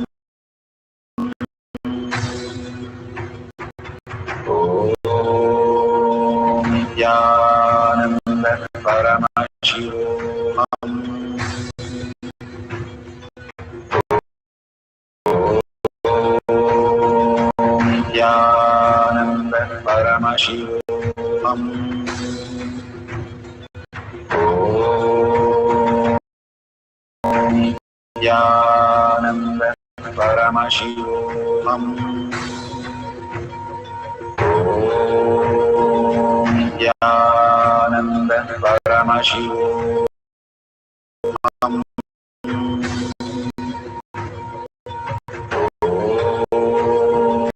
Nithyananda Paramashivoham.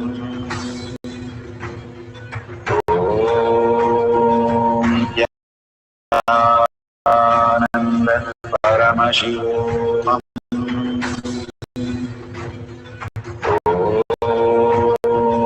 Nithyananda Paramashivoham.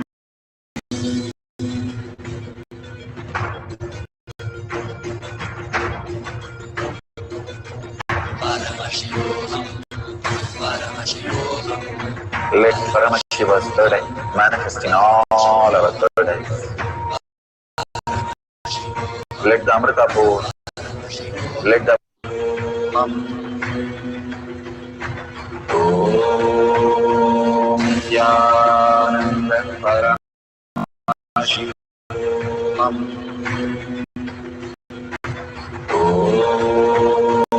Nithyananda Paramashivam. Om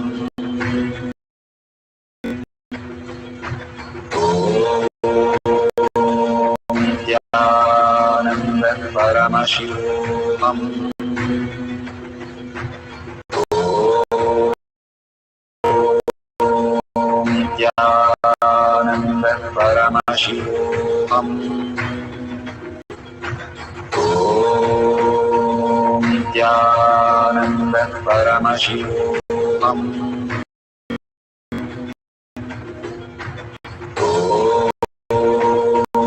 Nithyananda Paramashivoham. Om Nithyananda Paramashivoham.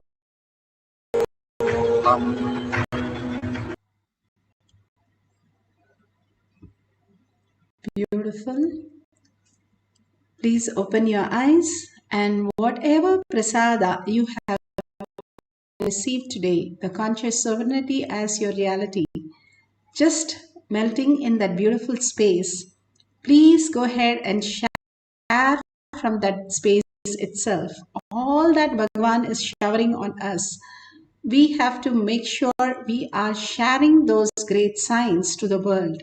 Please share it in tinyurl.com/powermanifestation. Even a small eraser, we are not getting it free. But here, Bhagavan is giving the ultimate consciousness, conscious sovereignty as our reality. So much of peace, so much of happening in our life, healing, auspiciousness, abundance simply happens when we align to the higher reality. And please share your experiences. Even in the outer world, how things have changed. You can share different things and thank Bhagavan for all that he is giving us. And if you have $1 of a unit of your currency, you can offer it in the dollar sign that you see it on the bottom. Please go ahead and contribute to Kailasa. All this great science is brought to you only by Kailasa, Bhagavan himself. So thanking him with the deep yearning to become Paramashiva itself and deep seeking for Paramashiva space, and thanking Bhagavan with the deep gratitude that whatever he gives as our reality, and again making us manifest all these greater signs. Thanking each one of you, whoever is there, and manifesting these powers. So with that deep gratitude, let's end the session with the Purna Mantra. Om Purnamada Purnamidam Purna Purnamudashyate Purnasya Purnamataya Purnameva Avashishyate. Om Shanti Shanti Shanti. Hari Om Tat Sat Sarvam Bhagavate Sri Nithyananda Paramashivam Paduka Arpanamastu. Om Nithyanandam. Thank you so much, and see you in the after next darshan, next satsang in Kailash Kotiyar Manifesting Power Sessions. Thank you, Nithyanandam.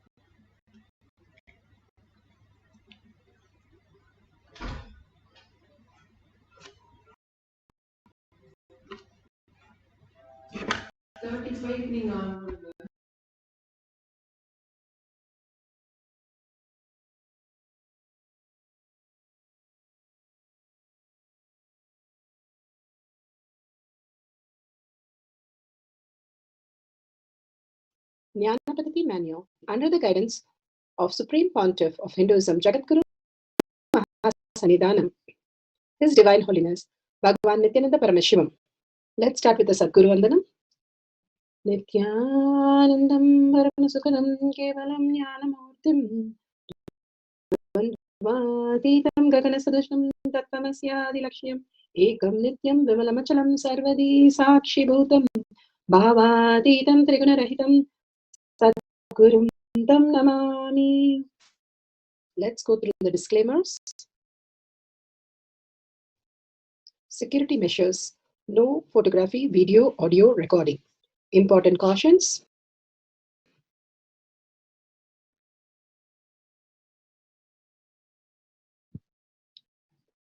Please be aware of the important cautions.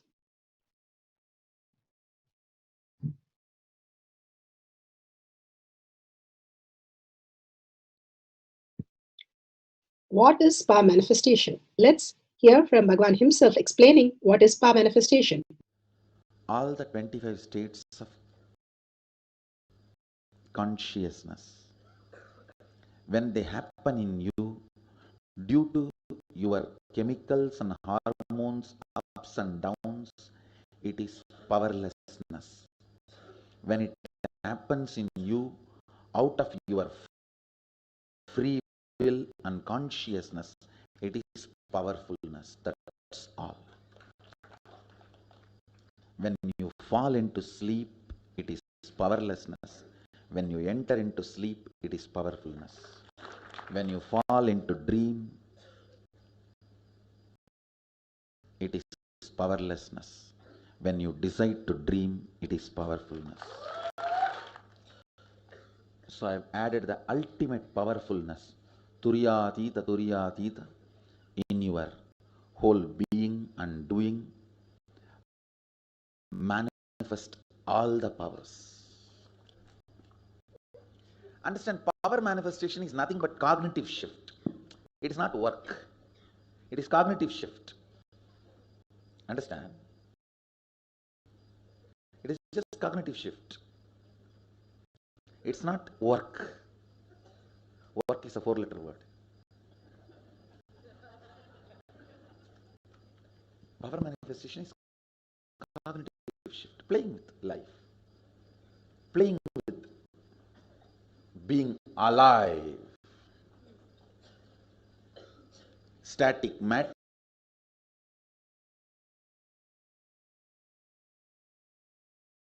Beautifully, Bhagwan explained what is power manifestation. It is a cognitive shift. What we understand as a human, we are bound by body and mind. And giving a superconscious breakthrough as conscious sovereignty and living as superconscious being is science of power manifestation. It is a science because it is repeatable and it is manifested by each one of us as reality. The science of power manifestation is authentic, time-tested, scientific, and foolproof. The evidences are listed here. The evidences from the scriptures, the eternal, unchangeable truth revealed in the source scriptures, the Vedas and the Agamas. Apta Pramanas, the Rishis, Munis, Ganas, Nayanamas, Alvars, Siddhas, millions of them, their experience and their results are the authority of Hinduism who manifested all the powers of Paramashiva. Atma Pramana, Bhagwan's very own Leela, account of His Divine Holiness Bhagwan Nithyananda Paramashivam, this millennium's avatars, personal experience of each power manifestation, Bhagwan's very own Leela to showcase to the world how a human can have a cognitive shift and manifest the powers of Paramashiva. Shakshi Pramana, the experience of millions of disciple devotees, followers all around the world, manifesting the powers of Paramashiva, initiated by Bhagwan into Shaktipada and Shaktinipada. Bhagwan has beautifully said, whoever comes to the Kailasa courtyard, I myself will be manifesting the powers of Paramashiva. and Pratyaksha Pramana, the scientific study measuring the effect of being in the enlightened state. Beautifully, Bhagavan has given the signs for us to understand how we exist as thoughtless space, as reality. How can we exist as the consciousness vibrating in a different frequency from what we are, and it is measured in the science. And clearly in Balasan's devotees, Bhagavan himself have clearly showcased that there is no thoughts absolutely in the brain, and the frequency that is happening in the brain is pretty high. That beautiful space is science of our manifestation. Let's go to the Shastra Pramana. Shastra Pramana are the eternal unchangeable truth revealed in the source scriptures. This Shastra Pramana, the scriptural reference is for the length dimension. And this is from Shiva Sutra, Sutra 1.19. Shakti Sandhane Shariropatihi. Bhagavan Paramashiva says, be by aiming and fixing the self on Shakti, uniting in oneness with the supreme power, the embodiment of that which is cognized and willed, manifests at once in its length, breadth, depth, and time and space. Bhagavan beautifully says how the science of our manifestation, the conscious sovereignty, happens in reality. Here he gives the 4 steps. First is by aiming and fixing the self on Shakti. How an elephant, a small elephant, if it is tied with a chain when it was a young child, and it grows up with a chain, and after that when it grows up, even if you put a small thread, which even a child could just break it, but the elephant will not move from that place. It is bound by the cognition that it is tied to the pillar. Same way we are tied to the cognitions that what we exist as body, as people around us, as our best things, that we are skillful, that we are knowledgeable, that we are something better or greater. Whatever we are thinking is complete delusion. In whatever level we think, it is only a delusion. In the dream, if we are dreaming that we are great, that we are skillful, that we can speak up to 30 languages, what will be the truth? It will be only a delusion. When we wake up, we know that all that was just our myth, and all the things that we experienced was not the way we perceive it in the dream. It is completely different. It does exist, but it's different. Same way Bhagavan says, how you can exist as conscious sovereignty. The existential reality is quantum, subtle, like atoms and protons and neutrons. You are vibrating in different level.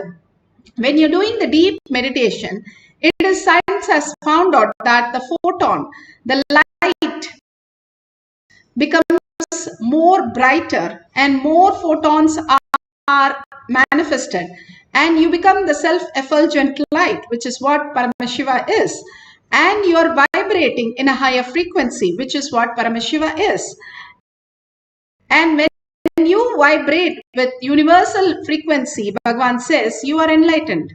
All that we have to understand is why I am holding this cognition of the delusion being reality, and how does it help? It is not helping us. It was not there before we were born, and it is not going to be there after we die. So in this period of time, we are holding something which is not even ours, and which does not give us any clarity, but puts us into more delusion, boredom, tiredness, and restlessness, disease, and death. More of the incompletions that we are constantly faced because of the delusion which we think is real. And Bhagavan gives for Chaturmasya to be in more conscious sovereignty, completely is surrender surrender to Bhagwan's lotus feet by doing the unclutching and holding the inner space in a higher vibration that you are awareness, you are consciousness, you are Paramashiva. When people asked, what do Bhagwan see? When he was asked in a hall, he sees as vibration. He doesn't see as only matter. He sees as vibration, as a immature vibration or more concrete vibration or block vibration as humans. So he sees in a different dimension how we exist. If we understand how we exist is consciousness, Paramashiva, and what all is manifested is Parashakti. As each one of us, that Paramashiva and Parashakti becomes reality. We live in the superconscious space of Paramashiva, the conscious sovereignty becoming the reality. Bhagwan has beautifully given the great signs of Apta Pramana. Apta Pramana for the power of length dimension. This is from Sai Satcharitra, chapter 45-44. And beautifully he says, in 11 days he is going to leave the body and asking them to chant all the great scriptures. And as they chant, and on 11th day, he left his body into the deep samadhi. The greatest of all that, even the animals, even a beautiful monkey doesn't fall down dead in the middle of eating or middle of it jumping through the trees, but it goes to a place, a remote place, and sits for a few days where it stops eating and leaves the body. The minute it has left the body, other monkeys come and clear it immediately. Nobody has sighted a dead monkey so far. To that extent, they keep it clean. Even rats, when they eat poison, they don't fall down dead immediately. They go to their home and leave their body. It is very fortunate how even the animals knows when they are going to leave their body. We humans have to really learn from them how to leave a body. And the greatest signs, when you're aware of such great signs, you will know how you can leave the body. Bhagavan beautifully says how we can manifest our reality when we know conscious sovereignty is the very purpose of life. Depth, I'll give you some example. When people bring food, I do not enjoy the taste of the food. I enjoy the attitude and the love with which the food is brought. That is what makes me joyful. Otherwise, there is no pleasure.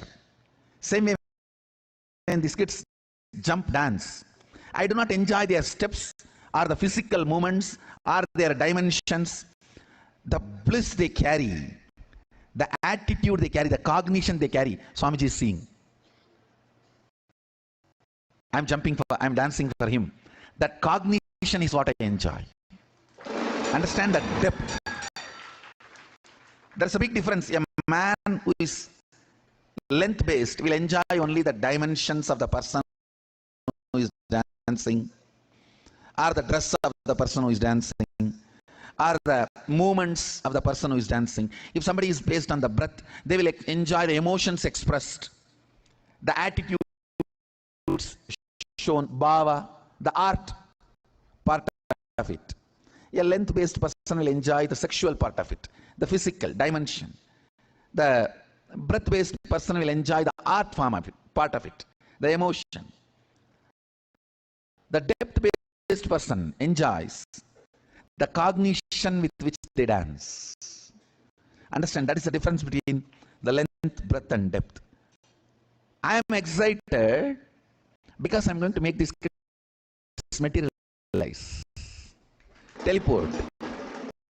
Understand, listen carefully.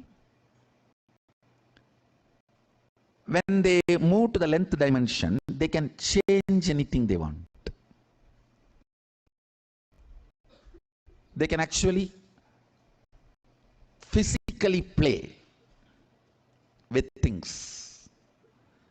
physically act with things. So even though I am excited about the depth, because I think from the beginning I am a doer. Even in me, when these powers started manifesting, the first question I asked Vibhudananda Puri, actually these powers started manifesting in me much before I even had darshan of Arunagiri Yogeshwara. Arunagiri Yogeshwara gave only the depth related powers. These length related powers have started manifesting in me. Even Vibhudananda Puri and Yogananda Swami, they manifested it. These powers in me. And the first, when it started manifesting, the first question I asked Vibhudananda Puri, what is the use? She got really annoyed, because these powers come after 25-30 years of practice. And she was screaming, even after 40 years of tapas, only once in a while when I am in samadhi I can manifest these powers. You fellow, you are casually playing with all these powers and you are asking me, what is the use? I said, no, I am not disrespecting, but what's the use? Then she said, whenever she feels that I am very difficult to handle and she can't handle me, she'll send me to somebody. She'll say, go and ask Visri Swami. That's all. Visri Swami, anything you ask, BD only, that's all. He will never answer. He will never open the mouth. Just go on.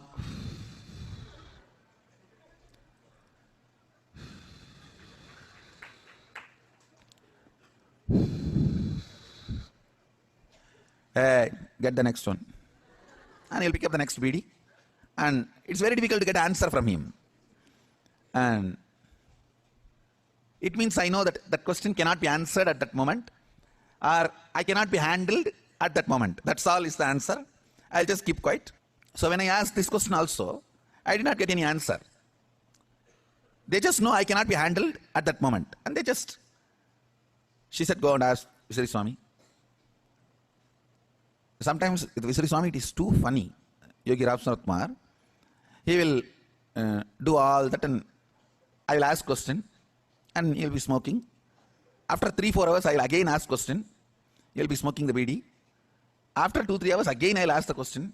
Hey, pour the tea in the coconut. He will have a coconut shell in which he used to drink. Pour the tea in that. That is the answer. That is the answer I will get. Nothing more. Nothing can move. Nothing will happen. He will just say, hey, pour the tea. Tea utrada. In very colloquial Tamil. He doesn't speak fluent Tamil, so he'll tell in very colloquial Tamil. Tea utra. Otherwise, somebody else, some other devotees come. He will complain to them. Means he'll say, in colloquial Tamil, that I can't handle this fellow. When you are going, take this fellow and go. And he'll tell. Only Arunagiri Yogeshwara can solve. If only he was able to handle me. He was able to handle all the questions, or immediately experientially able to give answers. I remember once very clearly, Visri Swami was sitting and fanning. He used to have a fan, hand fan, made of palm leaf. And I don't know how many of you were close enough to him. I've been very close enough to him. And he will be sitting and fanning. Once like this, some question I was asking. Finally, he got so fed up. He said, my father has to come directly to answer all your questions and problems. He will come. Go. In few days, I had darshan of Arunagiri Yogeshwara.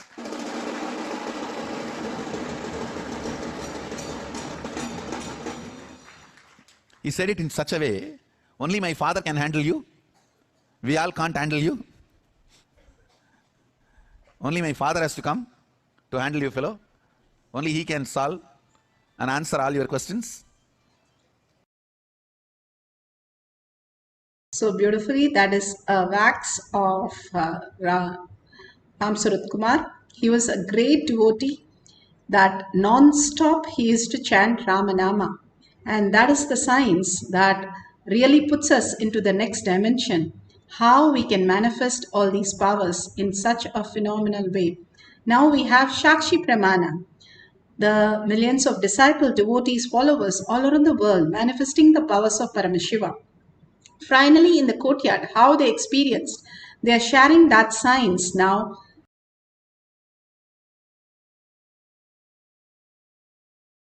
Questions on different All subjects. those things that were happening, like I would go up to someone that's in my group and I would say, what is my father's first name? And she said, George. And I'm like, how in the hell does she know my father's first name?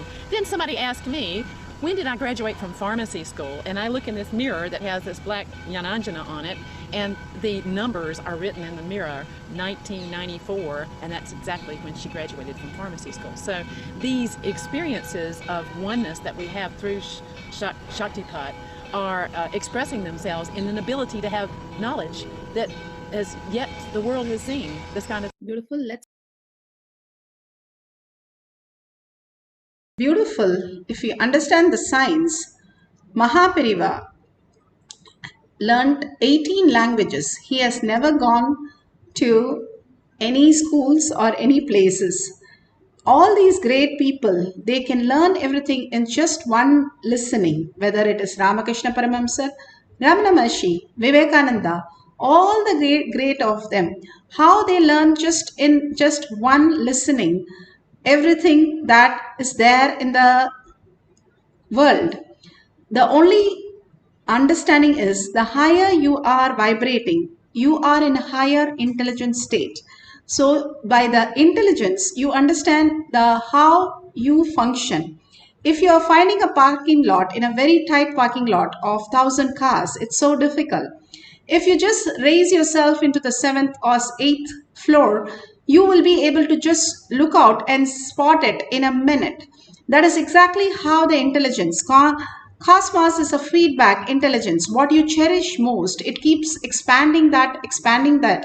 And if you cherish conscious sovereignty, the frequency, the very way you exist, and you will start vibrating in the same frequency as the universal frequency, and you will start experiencing the higher intelligence, and you will start manifesting all the higher reality. Nothing is lost. It's only you can command over your reality, or you are stuck in your reality. That is the delusion when you're stuck, and when you command, you are manifesting the science of our manifestation. This very science is given to us as ultimate truth, and in simple way that we can just sit down and have a cup of coffee, entangle with Bhagwan, and experience this science. We studied 25 years to become a doctor, or even 40 years to become a PhD scientist. But here in 40 seconds, 40 minutes, we are given the possibility to experience the superconscious breakthrough, who we are, the higher reality. By every method, we have to do a lot of tapas. Here is just a glimpse into our own self. Again and again, when we chant the Mahavakya raises the frequency and makes us manifest the powers. If you have the Jnananjan, you can apply in your third eye and your temple. You can write some logical questions, the mathematical sums, or you can write some derivation that you don't know, or anything. Ramanuja, where he just downloaded all the great mathematics, he said very clear, I don't know mathematics. For me, mathematics is Devi. And whatever she says, I just tell you, I have no idea. That is the amount of humbleness that he had and surrender that he had. And he was the most intelligent. Even nobody on planet Earth still have cracked his formulas and his teachings. That level, he just said, for me, everything, every formula is Devi herself. How that could be true, each one of us can experience. Not only the avatars, all of them. Krishna studied in a Gurukul only for a few months, 6 months or so. And Buddha studied for a month or so. Prahlada studied just a week or so. All of them were the greatest happening, who just downloaded the whole science. And the Veda Vyasa was given in a glimpse, all the Vedas and all the Upanishads in a glimpse by Brahma himself. All these scriptures again and again tell us how we can learn just in a jiffy the whole science when we are conscious serenity. If we decide very firmly that I want to live conscious serenity as our reality, that's all matters. Then it starts unfolding in us as higher science and higher reality, removing all the delusion and making us understand who we are, the very nature, how we exist. Now you write all the questions and leave it and just let's get into the deep oneness space. Whatever Paramashiva wants to give us an answer, let him download and manifest as reality. Be very clear that you are Paramashiva, and that is the only thing that we need to hold. Vibrate yourself in a higher frequency and entangling with the quantum space, that universal frequency that Bhagavan is, quantum space. When you start chanting the Mahavakya, intensely holding Paramashiva in your inner space and unclutched from everything in the outer world, anything in the outer world is not real as we perceive. The existential reality is much more different. The way we perceive is only our own perception, how we exist, and we paint the picture just like that. How we exist is quantum, then we will paint everybody in a higher quantum, Paramashiva space. So let's sit and complete completion with everything in the outer world. The essence of complete completion is making it redundant, not hiding under the carpet, making it redundant. It doesn't even exist. All the incompletion are yours, but they do not belong who you are. That is what Bhagavan says. It is all ours. The cloud is part of the whole sky, but it does not tamper the sky. That is how we are pure. We are consciousness.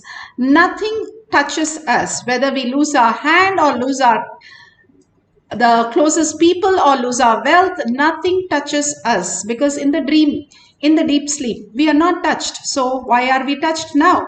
It is the choice that we gave. Just make it redundant and irrelevant. The problems are there, but it is not ours. It is not who I am. It might be ours, but it is not who I am. The moon has all the wedges. Because of the light from the sun, it shows those wedges, but it is not the very moon's fault. The moon is so beautiful with the light, reflecting the light. And because it is reflecting, it is showing all these incompletions in it. But the moon is the greatest happening. Same way, all that is the happening as conscious serenity as our reality. Now let's sit straight with the head, neck and spine in a straight line, entangle with Bhagavan and continuously chant the Mahavakya to raise our frequency to match it up to the universal frequency, dissolving ourselves, falling at Bhagavan's lotus feet and completely, whatever you're stuck, surrender it. More and more you surrender at Bhagavan's lotus feet, more and more you understand the greater reality who you are. So let's start the chanting of Mahavakya. Do it intensely with a deep yearning and sit as Paramashiva, Parashakti with your 25 heads, not powerless, 25 heads, 75 eyes and 50 hands. You have to be 50 times more aware of what you are right now. Every moment only unclutching and holding Paramashiva as your verbalization and visualization. Let's experience the oneness, raise our frequency and manifest Paramashiva as our reality.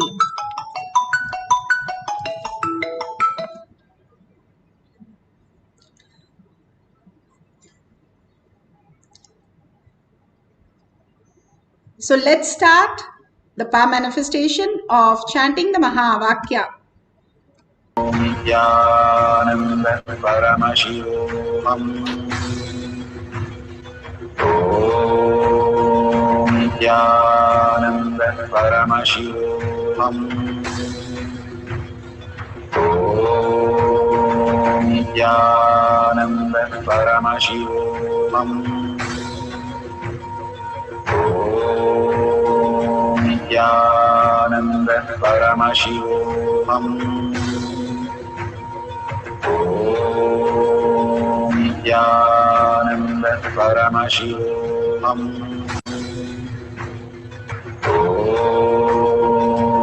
Nithyananda Paramashivoham. Om Nithyananda Paramashivoham.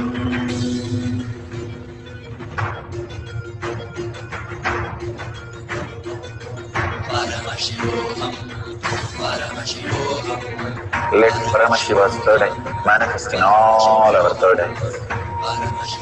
Let the Amrita pour, let the Vani open up, manifest in all of us.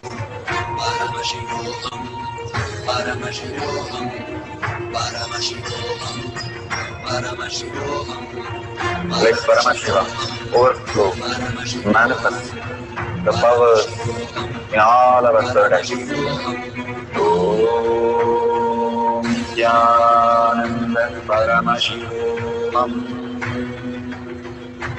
Om Nithyananda Paramashivoham.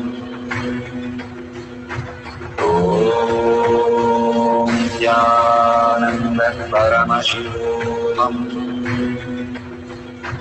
Om Nithyananda Paramashivoham. Om Nithyananda Paramashivoham. Om Nithyananda Paramashivoham. Om Nithyananda Paramashivoham. Om Nithyananda Paramashivoham.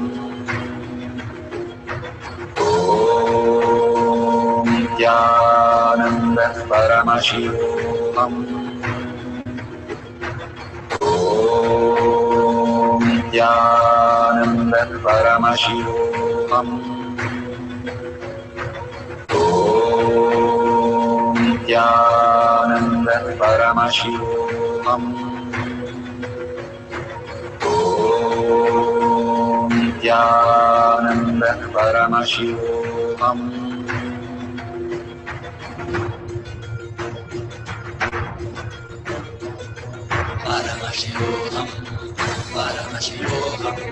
Let Paramashiva's third eye manifest in all our third eyes.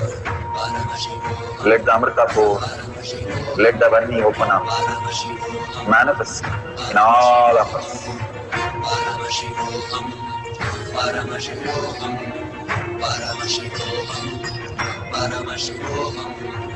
Let Paramashiva overflow, manifest the powers in all our third eyes.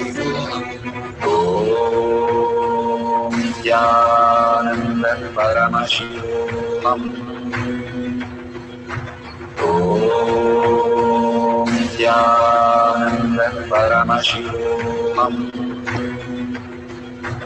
Om Nithyananda Paramashivoham. Om Nithyananda Paramashivoham. Om Nithyananda Paramashivoham. Om Nithyananda Paramashivoham. Om Nithyananda Paramashivoham. Om Nithyananda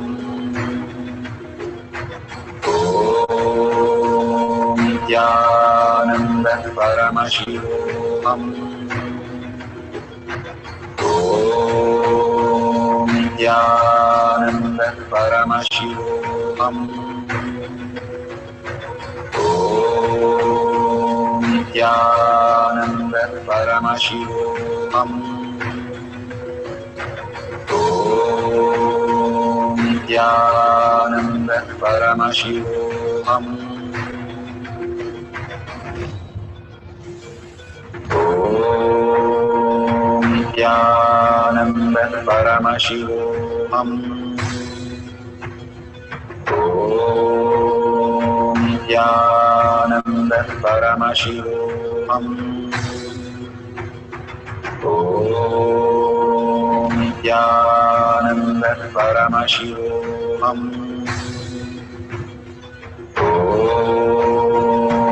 Nithyananda Paramashivoham. Om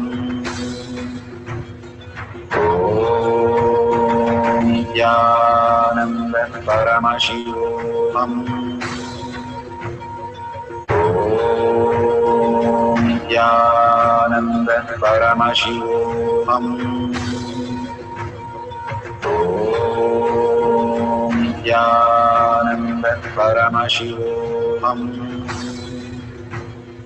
Om Nithyananda Paramashivoham. Om Nithyananda Paramashivoham.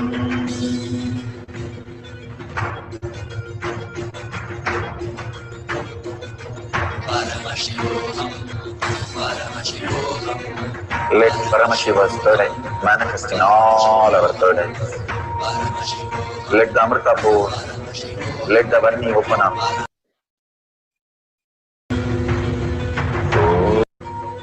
Om Nithyananda Paramashivoham. Om Nithyananda Paramashivoham. Om Nithyananda Paramashivoham. Om Nithyananda Paramashivoham.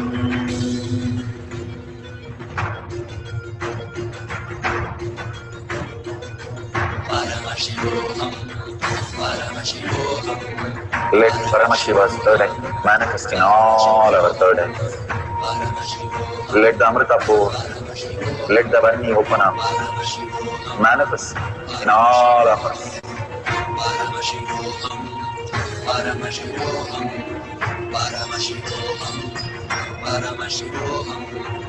Let Paramashiva overflow, manifest the powers in all our third eyes.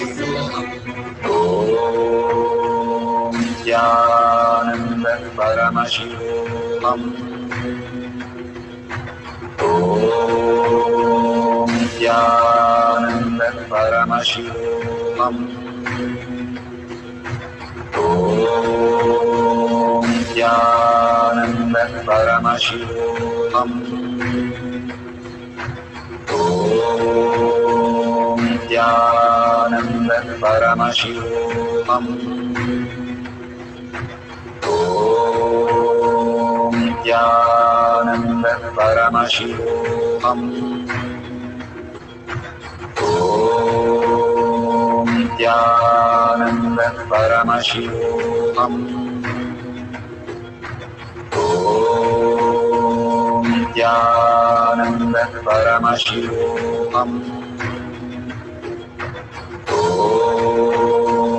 Nithyananda Paramashivoham. Om Nithyananda Paramashivoham. Om Nithyananda Paramashivoham. Om Nithyananda Paramashivoham.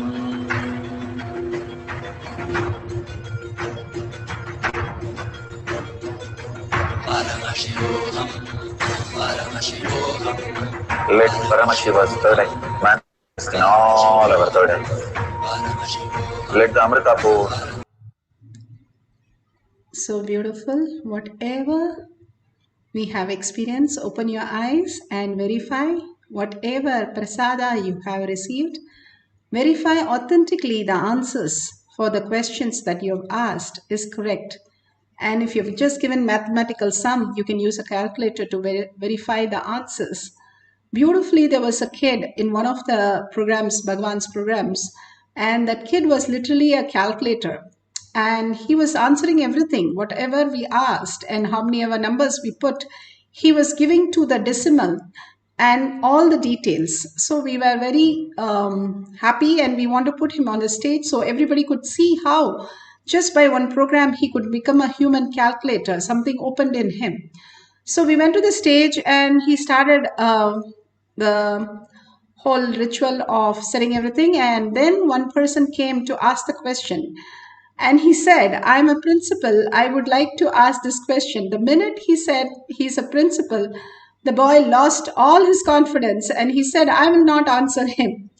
And we were so confused as to why he will not answer. And then he said, I will only put my question, then answer only those questions. And then he wrote his questions and answered it correctly. But he was caught up in the root pattern of self-doubt, self-denial, self-hatred, even though he was so good. For past 20 days, he has done it so well. But the minute the principal word he heard, he just lost everything into the delusion. That is exactly how we are. Just one word, we lose all the confidence and who we are and get deluded again and again. And Bhagavan beautifully says that only can happen to again and again when you're seeking continuously as Paramashiva.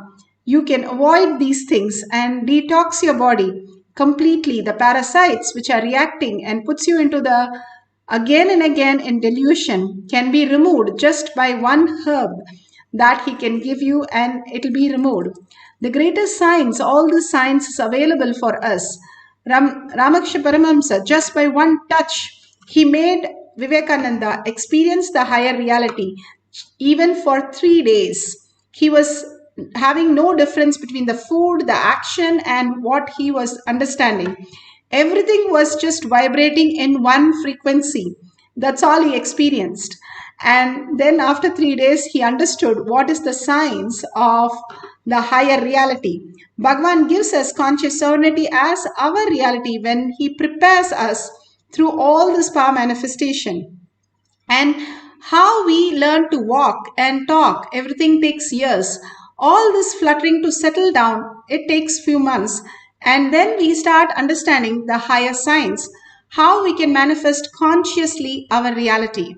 So now we'll have one more cycle and we'll do you can write any more questions from the internet, or you can have a partner and they can give you the questions. This is length dimension. You can simply change anything of any dimension in the length just by understanding this great science. You write the questions and whatever Bhagavan downloads, write it down and you will simply see the answers appearing so clearly and vividly. When the kids, Balasants, were made to sit on the chairs and put them to test, they had to answer some SAT questions, JE questions, all kinds of questions. And they answered 40 to 60%, even though it was not for their age. When we kept a Mensa test for them, simply they were able to write even the question when the page number was given. To that extent, they were able to download. And it was weird questions.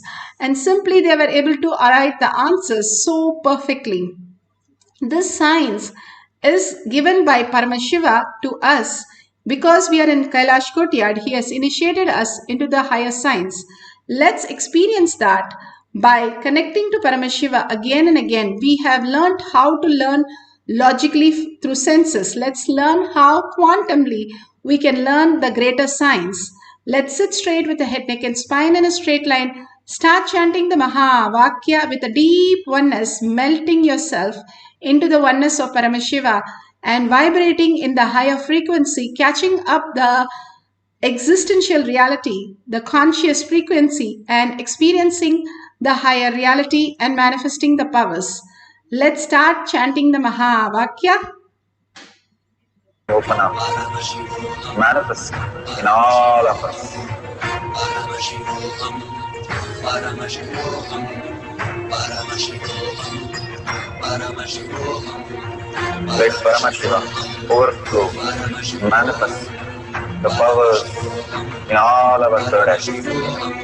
Om Nithyananda Paramashivoham. Om Nithyananda Paramashivoham. Om Nithyananda Paramashivoham.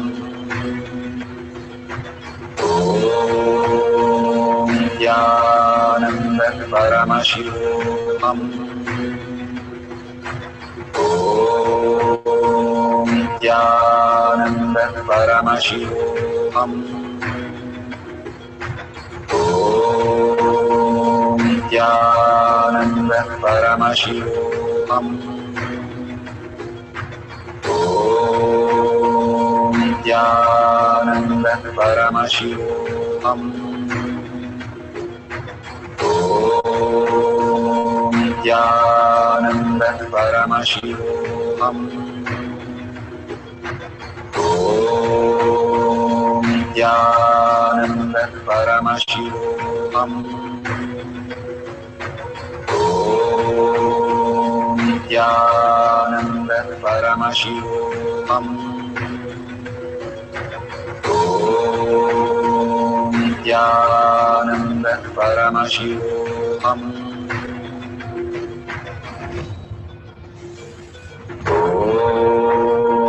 Nithyananda Paramashivoham. Om Nithyananda Paramashivoham. Om Nithyananda Paramashivoham.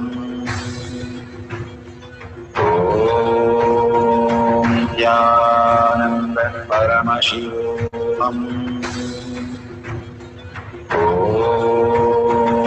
Nithyananda Paramashivoham. Om Nithyananda Paramashivoham. Om Nithyananda Paramashivoham. Om Nithyananda Paramashivoham. Om Nithyananda Paramashivoham.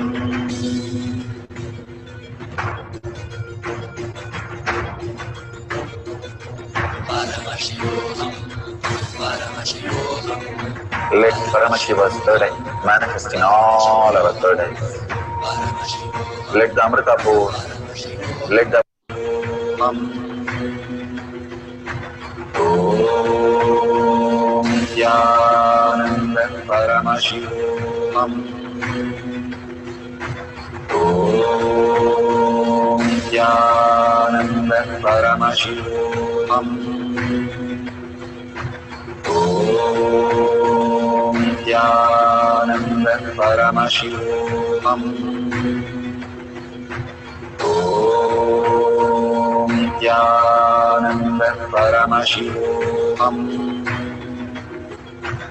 Om Nithyananda Paramashivoham. Om Nithyananda Paramashivoham. Om Nithyananda Paramashivoham.